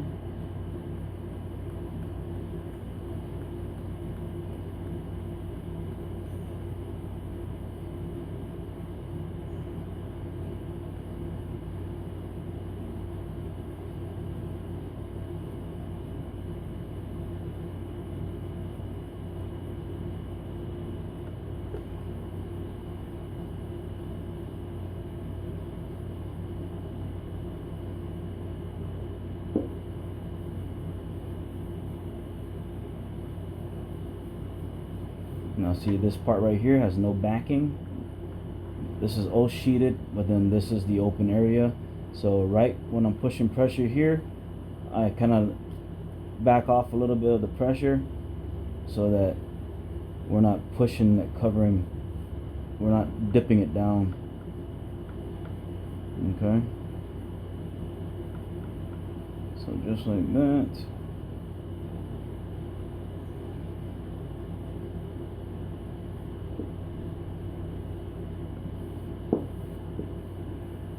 Alright, so just like that.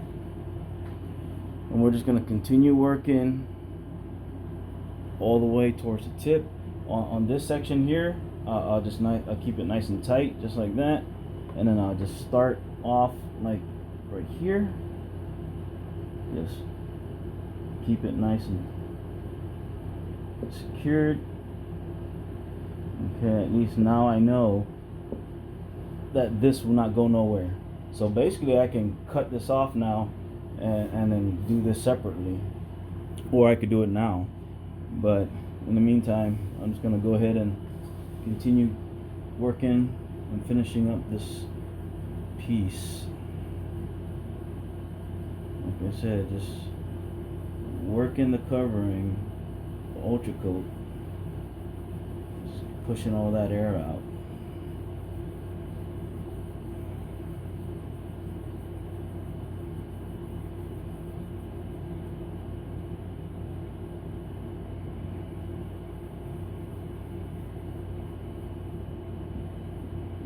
Okay.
So just like that, and then we'll keep this nice and tight as well, and then we'll just lock this down.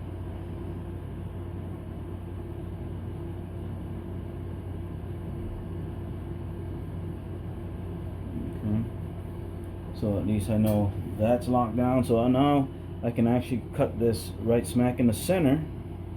That way it's equal parts when you iron it down, and it looks nice, you know. And so I can actually now separate this, move this away, tuck that, and iron the edges down, the trailing edge and the leading edge, and then finish this off. Alright, so that's pretty much how I do it, and it yields good results. Let's go see.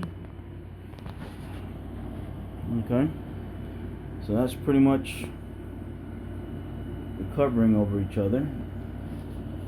Ultracote over Ultracote, and that's some sort of debris from, that's not a bubble, that's a balsa underneath. Okay, but yeah, so that's pretty much that, and we'll go ahead and I'll go ahead and free this aileron so I could finish this up, and yeah, now it's time to go ahead and make the template for, cut out the template for the black, and then we'll do the black as well. Alright, so what I'm gonna do is I'm gonna go ahead and, I didn't finish ironing this down yet, but I did tack it right here on the leading edge of the aileron. And so what I did was, you could see the tick mark there, the tick mark here. Okay, so here, closer to the root end, the distance between the aileron gap and the trailing edge of the wing is basically 3/4 inch, and so just basically right smack in the middle of that. And this one is roughly about 5/8 opening, and so I just half on that. And so what we're going to do now from here is just grab our straight edge ruler, and we're going to line up them tip marks that I made, just like that. And we're going to get a brand spanking new blade, and we're just going to cut straight down. And what that would do is give us equal flaps, basically, for the trailing edge piece and then the leading edge piece. So when the aileron deflects and everything, or you're looking down at it, it's even. Okay, it just makes it look nicer. You don't have to do that. You can basically just trim it right at the edge there, you know, but for me, I like it to just kind of look uniform. Alright, I went ahead and I did that trimming, so I cut it. And so when you can see here, when this one gets ironed down and this one gets ironed down, it just looks way neater, because for one, the cut is straight, they're both equal, right, when it's in there like that. Okay, but that's just it. Alright, so utilizing that tracing paper that I basically drew the black pattern on, it is now on top of the cardboard pieces that I'm going to basically utilize as a template. So I'm going to go ahead and just cut this out, and then I'll use this half and this half to create the black, or just utilize this cutout, place it over the black Ultracote, and then just cut it. So either or, you can have a positive and negative template here to cut out the black. So I'm gonna go ahead and take care of that. Okay, so I got this black, I got the iron basically at nice low heat, just hot enough to activate the glue adhesive on the covering, but not so hot that it's gonna cause a lot of bubbling. Alright, and so I gotta be very mindful in certain areas here, because most of this right here, like this is all open bay areas. Basically, there's no backing, there's no sheeting underneath this part here, so I have to just very carefully and very slowly creep my way through here. Okay, because I'm gonna say it like this: since there's no backing here, even if you put slight pressure, it has heat, so it's gonna soften the material underneath. Therefore, it's not allowing the top layer to really have some place to, you know, put force down onto. So the bottom layer is softening up, so it's dipping down. The top layer is not even attaching yet, so it's also conforming to that, and so it captures air and all that, and this is where you get air bubbles in this portion. So you just gotta let the sealing iron hover over, yet it's still engaging with the covering, but you're just slowly working it. This is the tedious part here. Okay, this is gonna determine a bubble-free covering job, or it's gonna be just one of those coverings that you'd be like, you know what the hey. Okay, so it is what it is. I'm not always perfect here, so sometimes, you know, we get a little bit of bubbling, you know, and all that, but a little bit of a needle, you know, just to prick the bubble and get that air out. And if that's what we have to do, then that's what we have to do. Okay, but what we really try to do is just try to minimize the air bubbles as much as we can, if we can. Not every time it's gonna work. Okay, so like right there, I don't know if you can see it, but I do have a little bit of a bubble going on right there. But that's okay. Let me go ahead and I gotta find where I put my needle. It's in here somewhere. I don't, there it is. Okay, so I'm just gonna go ahead and kind of just prick, and it being black, it's gonna be very noticeable really quick. Okay.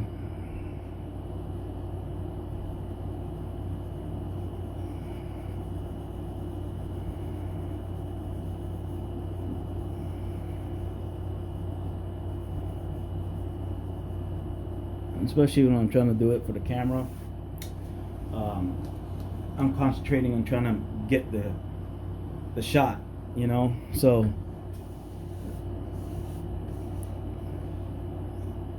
I'm not really trying. I mean, I'm trying, but camera's in my way, so I'm in an awkward position, to be honest.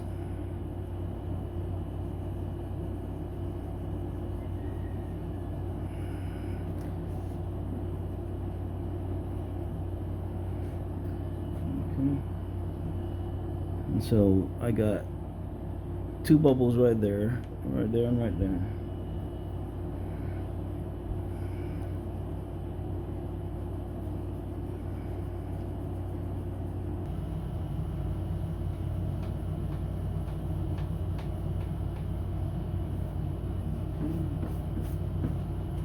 Good in there. Go ahead and take this tape off now.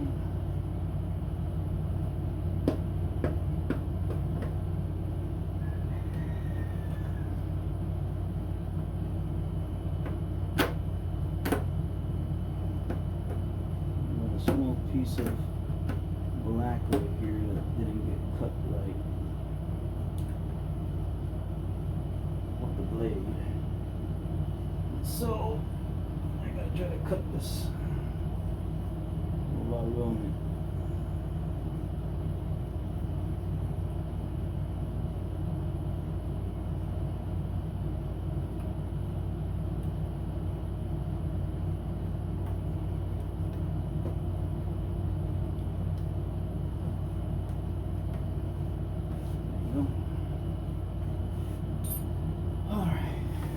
let's get back to it.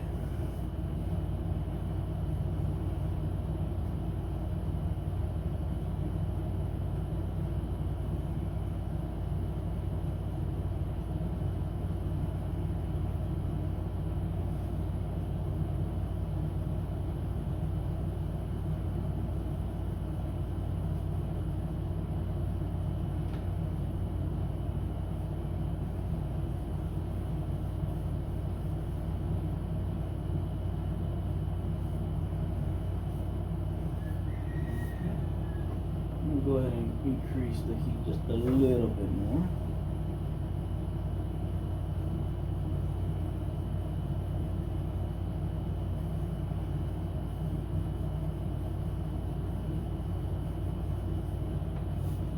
Alright. Let's go and pick this up here.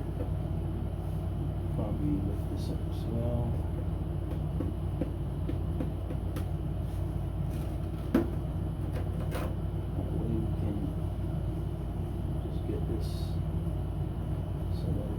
Flow easily in the direction you need it to.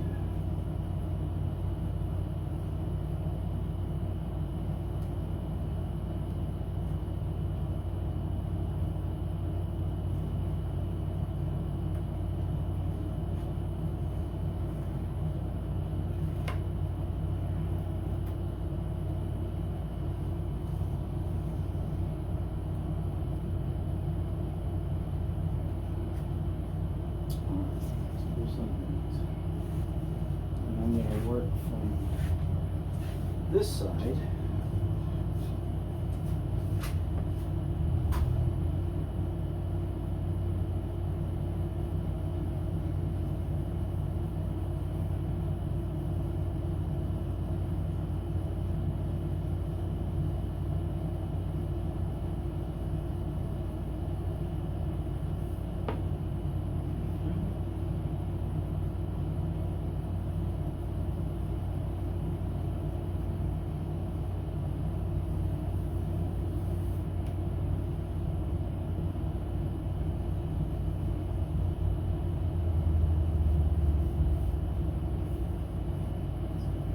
See what we're doing now. Let's go get this back over there.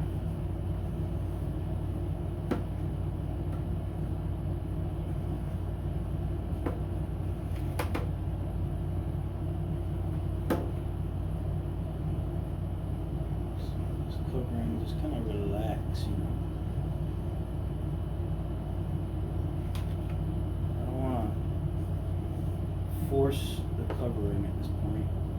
We're just trying to get it to relax.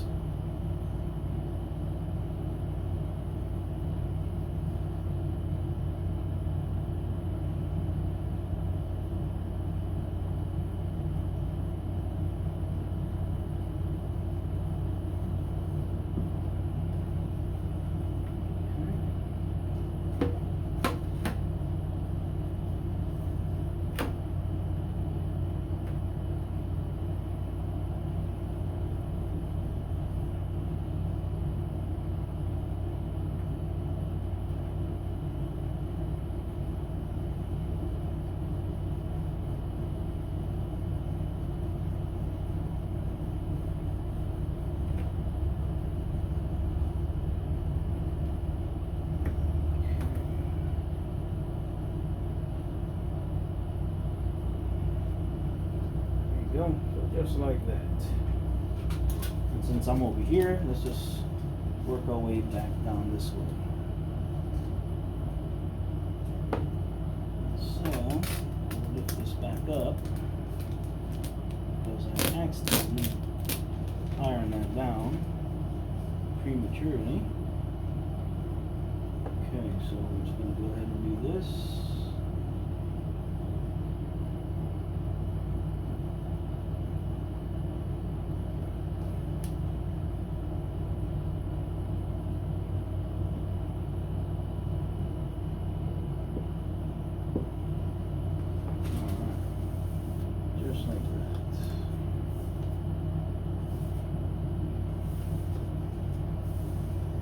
this is locked down already. So what I like to do is I like to separate this and then iron this down. The reason for that is because, like right now, we got this in the middle, right? I like to be able to pull it, you know, so it's a little difficult doing it this way, but we still can do it though. Let's see. Trials and tribulations, boy, I tell you. So we'll just go like this. And what I'm going to do is we're just going to start at this end.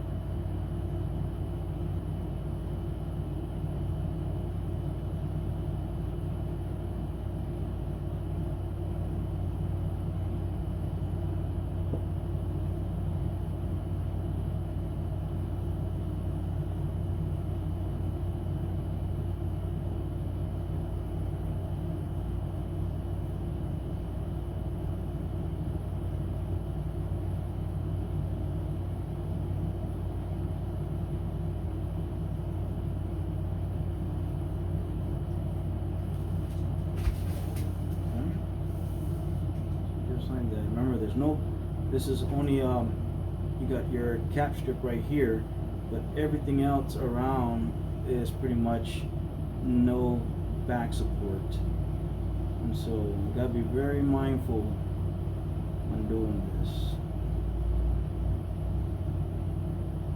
not pushing too hard down, but yet still allowing the iron to basically heat up the covering.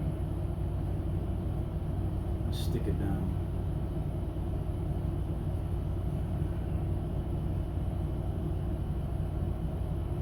I said, sometimes, you know, it is what it is.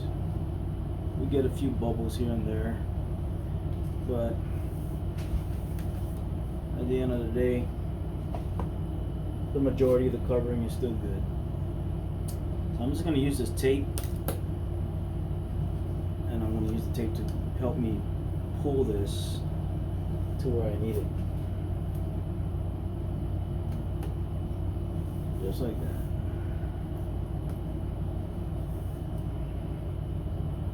Okay.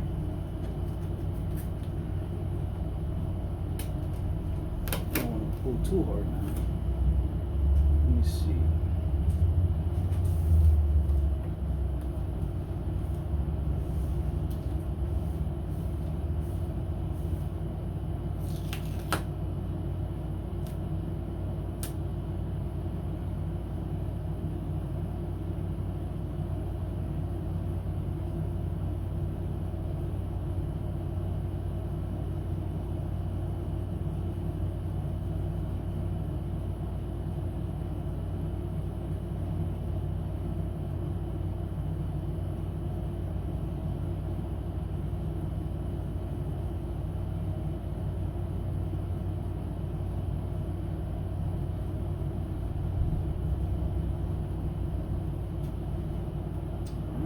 Just like that.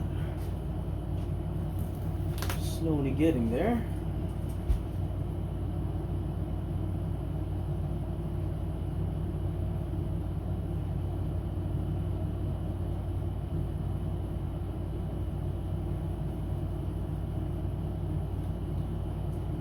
Alright. We just gotta work on this side here. Work the way down.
the way to the end.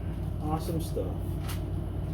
And then we'll just come all the way down with this.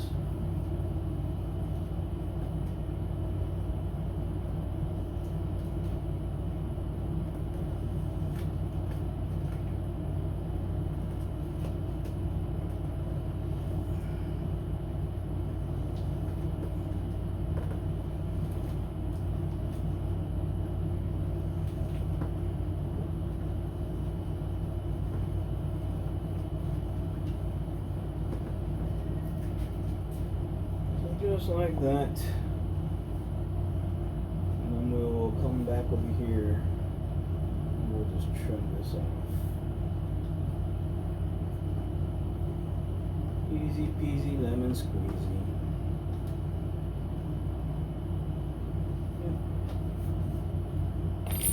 Alright, now we can start. Let's go finish this up right up here all the way to the front.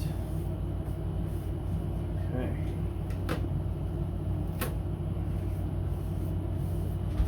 We gotta make sure that this is riding the edge, or at least overlapping the orange slightly.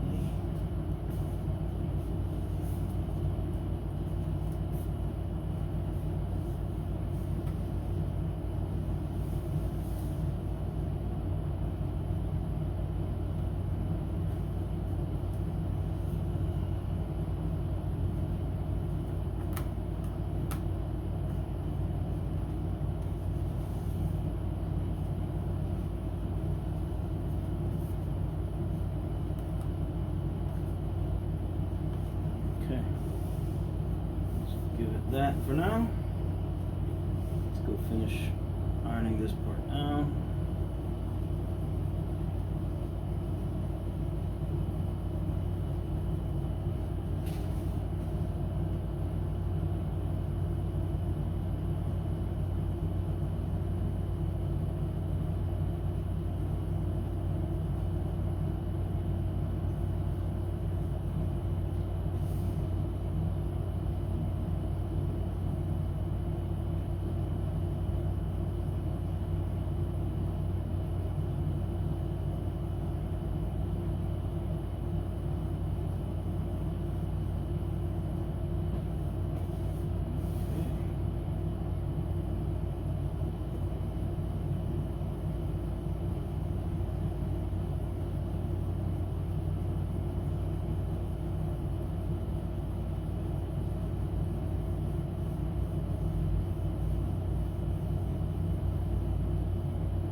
Getting there.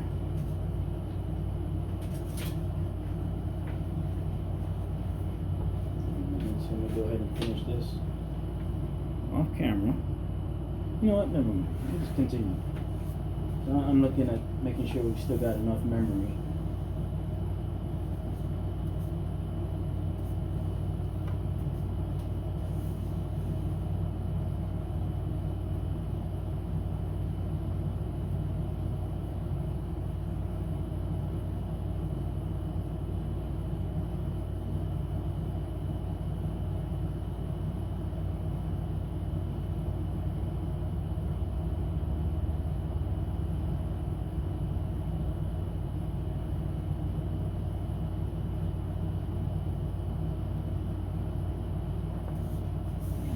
Now we're coming up to nothing but a sheeted area, so all this from here on out is all sheeted. So we should be good from here on out.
to the end.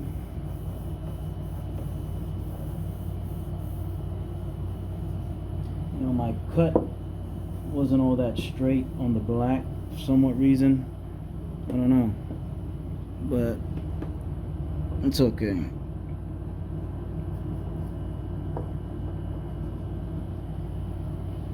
It's alright. It's okay. Alright. So that's pretty much the black. Let me go ahead and take you guys off the tripod real quick. Sorry about that. Okay, so that's pretty much the black on there. And then from here, we can just get this, the heat gun, and we can tighten all this up. Alright. But yeah, other than that, and then we'll cut this loose, and then we'll basically iron that down. So we'll be right back. Alright guys, so this is pretty much what I'm still, I don't know, I'm still laying it out, trying to find the proper flow for this.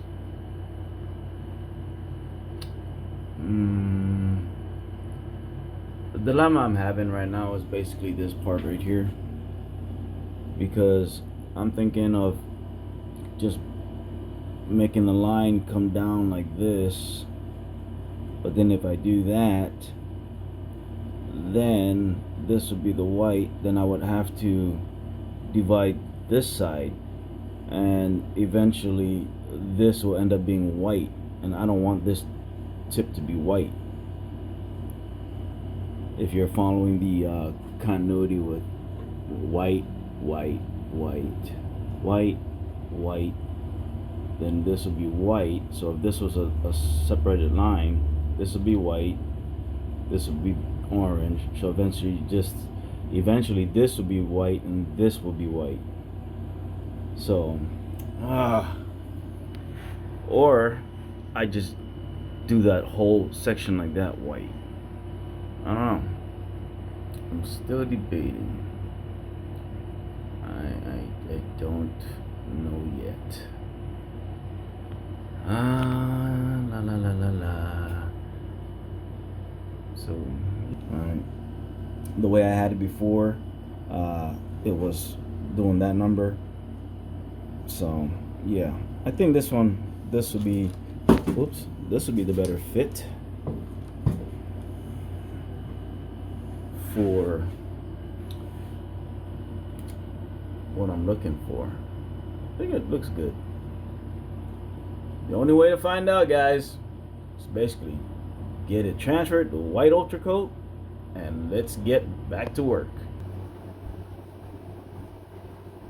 Our pattern, utilizing these templates. So I'm grabbing myself a brand new blade. Probably gonna get two. Just put that to the side there. We're gonna get some of our excess covering that we actually just had laying around, so we don't waste. Try to utilize as much as we can, and we'll see what we can get out of these. I know I could do the smaller pieces here, just with these small scrap pieces of covering right now. So we're gonna go ahead and knock it out, get these things done, so we can get the full covering of this Great Plains Reactor 50cc done. Alright. So just like that, and then we're gonna start with number one. Try to maximize the covering here. And just like this. What normally I can do also is to prevent anything from moving. I'll kind of just tape like one side that's not being cut at the moment, just to prevent any movement, especially during the cut. And especially like this area, this is very thin, so I gotta be mindful where I put my fingers. And we just follow through, ride the template on the side, keeping the blade up and down, putting nice pressure, just like that. You can actually cut this all the way through, get that off. now that we got that done, we can take the tape off on this side, tape this back down, that way that doesn't move as well. Let's go see. Let's go cut this part first. So let's go take this front end over here down, making sure that we don't move covering as well.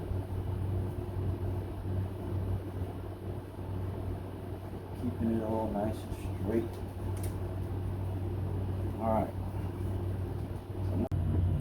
Alright guys, so we're gonna go ahead and start ironing down the this white checkerboard pattern we got going on here. And so after we cut it up utilizing the templates, went ahead and just taped them on here, and we're just gonna go ahead and iron them down. So got the iron right here in my hand, gripping it. It's nice and warm, but it's not burning my hand. Okay, it's just about a tick past half, and we're gonna go ahead and put the iron onto the surface. We're gonna see what it's doing to the covering. The main thing is ensuring that it activates the adhesive, but not fully where it's actually shrinking everything. Okay, and then at the same time ensuring that there's no instant bubbles just basically forming underneath the covering, because if there is, then that means your iron is just way too hot. Okay, so we're just gonna go ahead and start right smack here in the middle. We're gonna go ahead and slow circular motions all the way to the outer portion of the covering, pushing all that air out. Okay, so I'm looking what it's doing, making sure that the covering is not bubbling. Okay, and so far you can see the difference when the covering is just not adhering. Okay, so that means right now the adhesive is not activated here, but here the covering is flat. You can see that it's actually attached to the actual surface here. Let me go ahead and bring you guys lower. Sorry guys, sorry. But I want to get you guys as close as I can. Alright, so I'm going to start here, and the reason why I'm starting here as well is because this is going to set the tone for everything. Just because I take them all down, you know, the covering is going to stretch, it's going to lay flatter, and you know, compared to when it's taped, because you know, see it wants to curl up on you. So I'm going to go ahead and iron this one down all the way to the ends, and then from there we can make any adjustments to the next pieces that we're going to iron down. Okay, and so like I said, we're just slowly working from the center out, pushing any air bubbles. Okay, so just like that.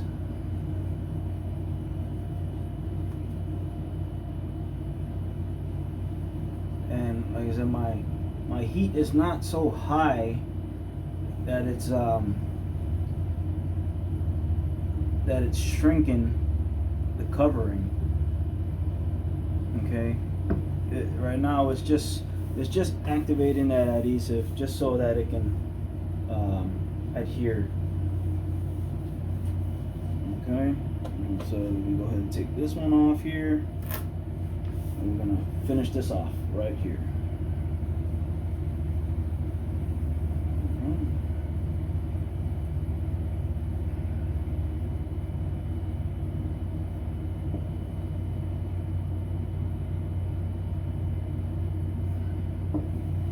And See, I can actually leave the iron there like this, and it's not like causing air bubbles, it's not wrinkling, it's not melting the plastic, it's not melting the covering. That's because the heat is just right. If I had a pocket thermometer, I can actually tell you what the temp is, but I do not. So I just go based off of this. Just put your hand on there. If it feels like one of those hand warmers, then cool. If it starts to really hurt, then you're probably too high. Okay. Now that don't use that as a main basis, because my sensitivity in my hand might be different than yours. I got a lot of calluses and stuff like that, and or a higher pain tolerance. So don't use that really. But anywho, I went ahead and we got that one down. All right, and so we're just gonna go ahead and continue on. And you can see here, I don't know, I can't really see if you can see. Let me go bring you closer. All right, so now that this is completely ironed down and the rest is not, look at when I push this down. You see it's a little off now. So that means now the minute I start changing this, is going to change that. Everything. All right. So we're getting the covering basically down. All right, so we got this area right here. And one thing about this port right here is that there's no backing, it's not sheeted in this area. So we're entering the open areas here, so we got to be very mindful of that. We're not pushing down too hard and all that. Okay, so continuing on, just starting from the center, working your way outwards.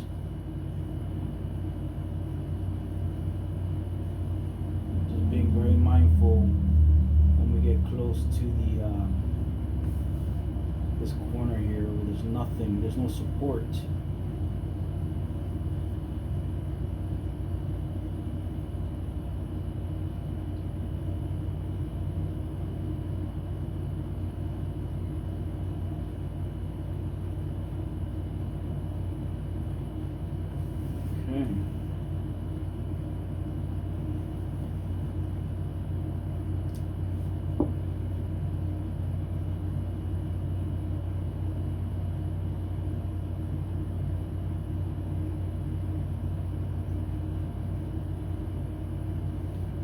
Just like that.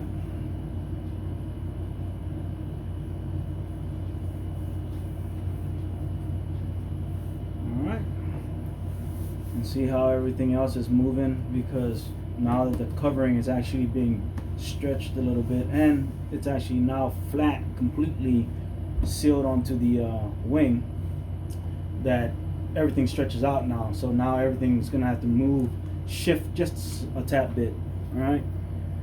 So the next one we're going to do is this one. So we'll basically make sure that everything is going to line up right. So I got to be mindful of this side too. So before this thing gets ironed down, I got to move this, make sure I place it right on this side here.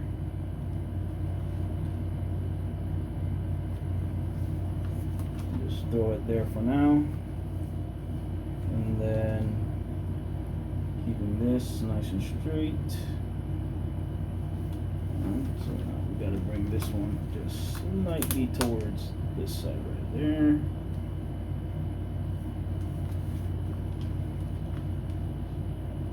There you go. Right about there. So that's. Now we can go ahead and just iron this one down right here.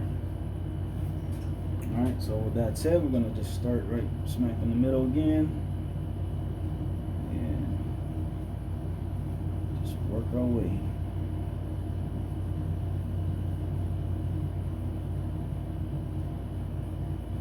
I like going in circular motion, so kind of push out that air.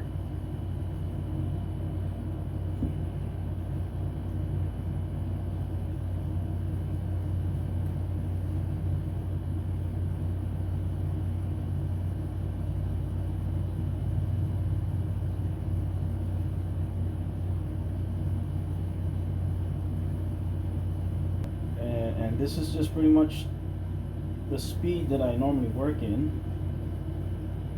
And I say slow, so this is slow. And I'm going little by little, pushing the air out. So you normally start from the middle and push all that air out in either direction. Okay, so at the same time, what we're doing is also making the covering relax. So just making the covering relax. It's not fighting you and all that stuff. Okay, so I'm gonna just continue going out. Just keep pushing the air out.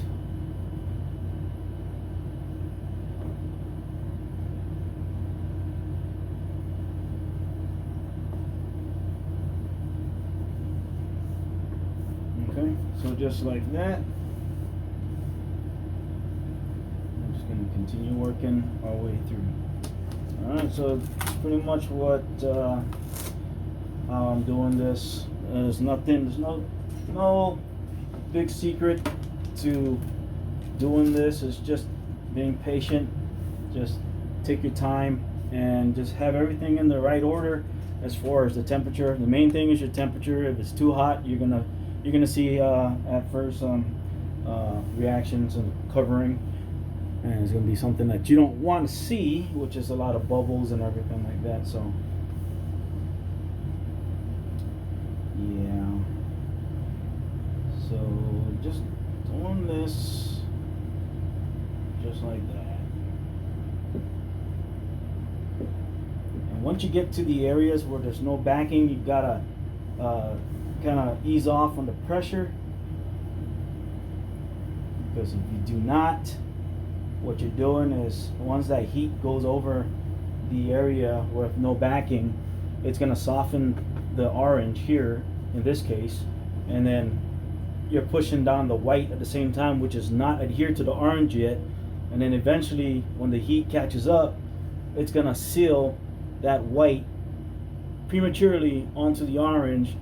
When it's drooped down, then when the covering basically tightens up, it's gonna basically capture air. It's gonna have a bubble built in there and everything like that. It's just a big mess. Alright, so be mindful when you get towards the open bay areas, kind of not push too hard down. Just glide the sealing iron over. See right here, this is an open bay area right here, so I'm just slowly gliding it over. I'm not pushing it down hard, and I'm just still working my way out.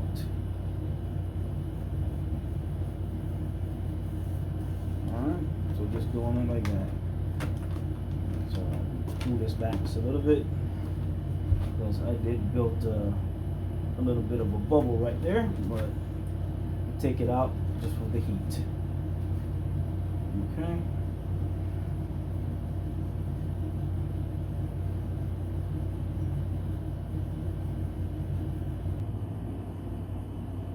Okay, so I'm hoping the camera's picking up all this wrinkle.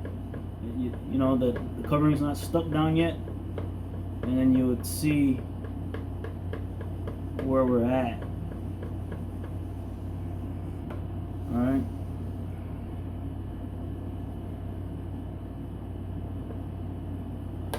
I'm really hoping the camera can pick it up, because I'm really in an awkward position, guys, so I'm just doing this just for the camera.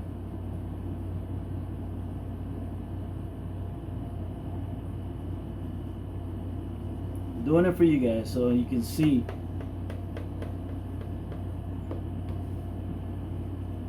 in real time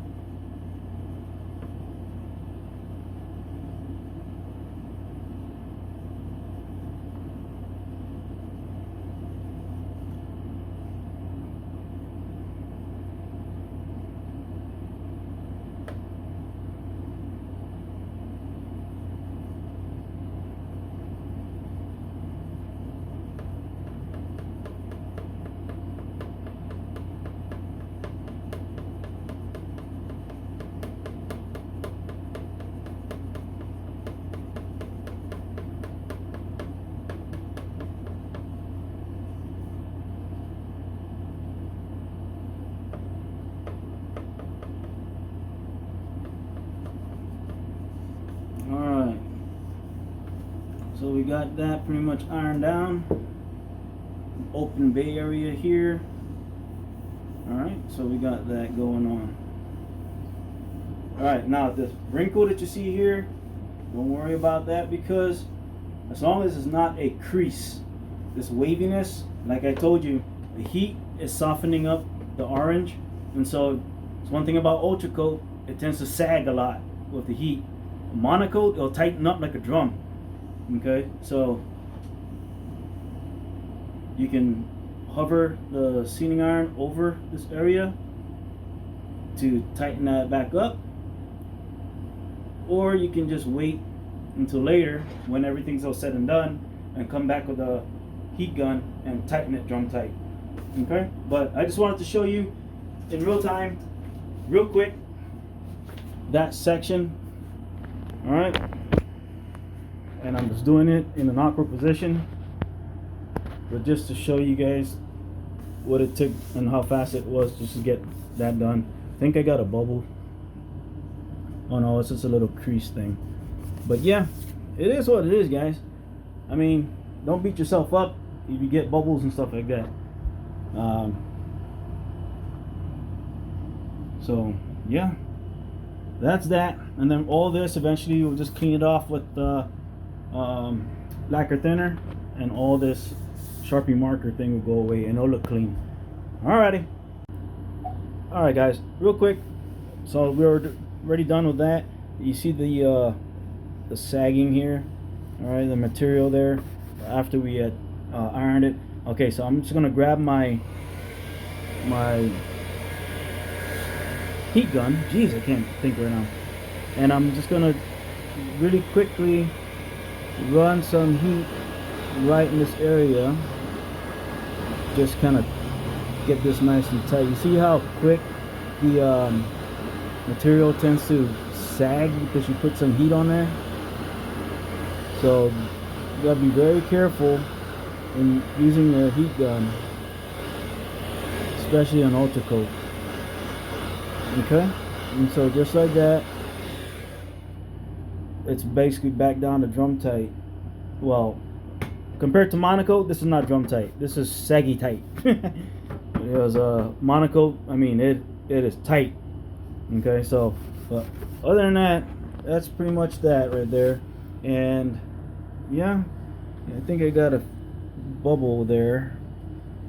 Yeah, I got a bubble right there and there. And with bubbles like that, all you have to do is just come back, take your little pin and poke the top layer, and then come back with your sealing iron and iron it out. Alright guys, so you know, it is what it is. We try to be perfect, but sometimes it just doesn't work out. But you know, just do it better next time. Alright guys, how we doing? Mike here, Bayless RC World. Alright guys, it's been a while. I've been out for a while, so finally got a chance to really get this video back onto the channel, or upload it and put onto the channel, so we can go ahead and finish up this Ultracote covering, refurbishing of the Great Plains Reactor 50cc ARF. And so we got the wing pretty much all done. Pretty much the whole model is now fully covered. Cowling is painted, landing gear is painted. All we got to do now is just go ahead and spray the final automotive clear coat onto the cowling and the wheel pants landing gear. Go ahead and install the new servos and get it all plumbed up, balanced, and ready to go and remade in this model. And so hopefully I can get that done soon. I really do miss flying. I really do miss building and everything. So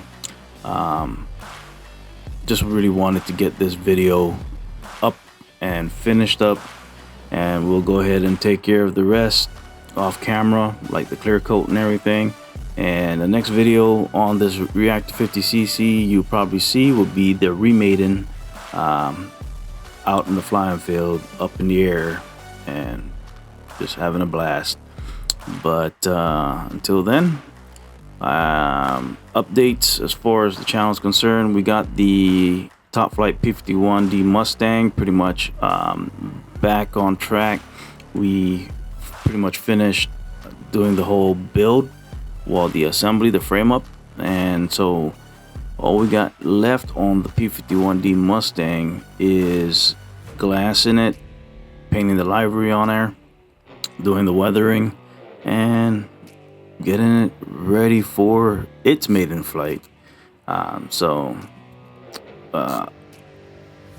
Really stoked to see that one. Pretty much these models basically get completed so that go ahead and move on. But other than that, yeah, I'm slowly working my way back to the field, slowly working my way back to, you know, building and everything. So I'm looking forward to all that, and thank you guys for sticking around this past year, even without me being on the channel or uploading any new videos. I'm still getting subscribers, I'm still getting a lot of watch hours and stuff like that, so the videos are still being watched. Even my, you know, Cessna 182 video is still being watched and sought after. So I really do appreciate you guys, and for those of you who reached out and, you know, just want to say hi and you know, give me some best wishes and stuff, I truly appreciate you guys from the bottom of my heart. So until then, you guys, I will see you in the next video, whenever that is. Hopefully it's soon. Like I said, I'm trying to get back on it.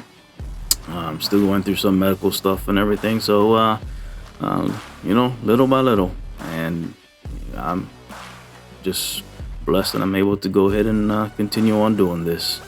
So see you guys in the next video. All right, guys. Shoo.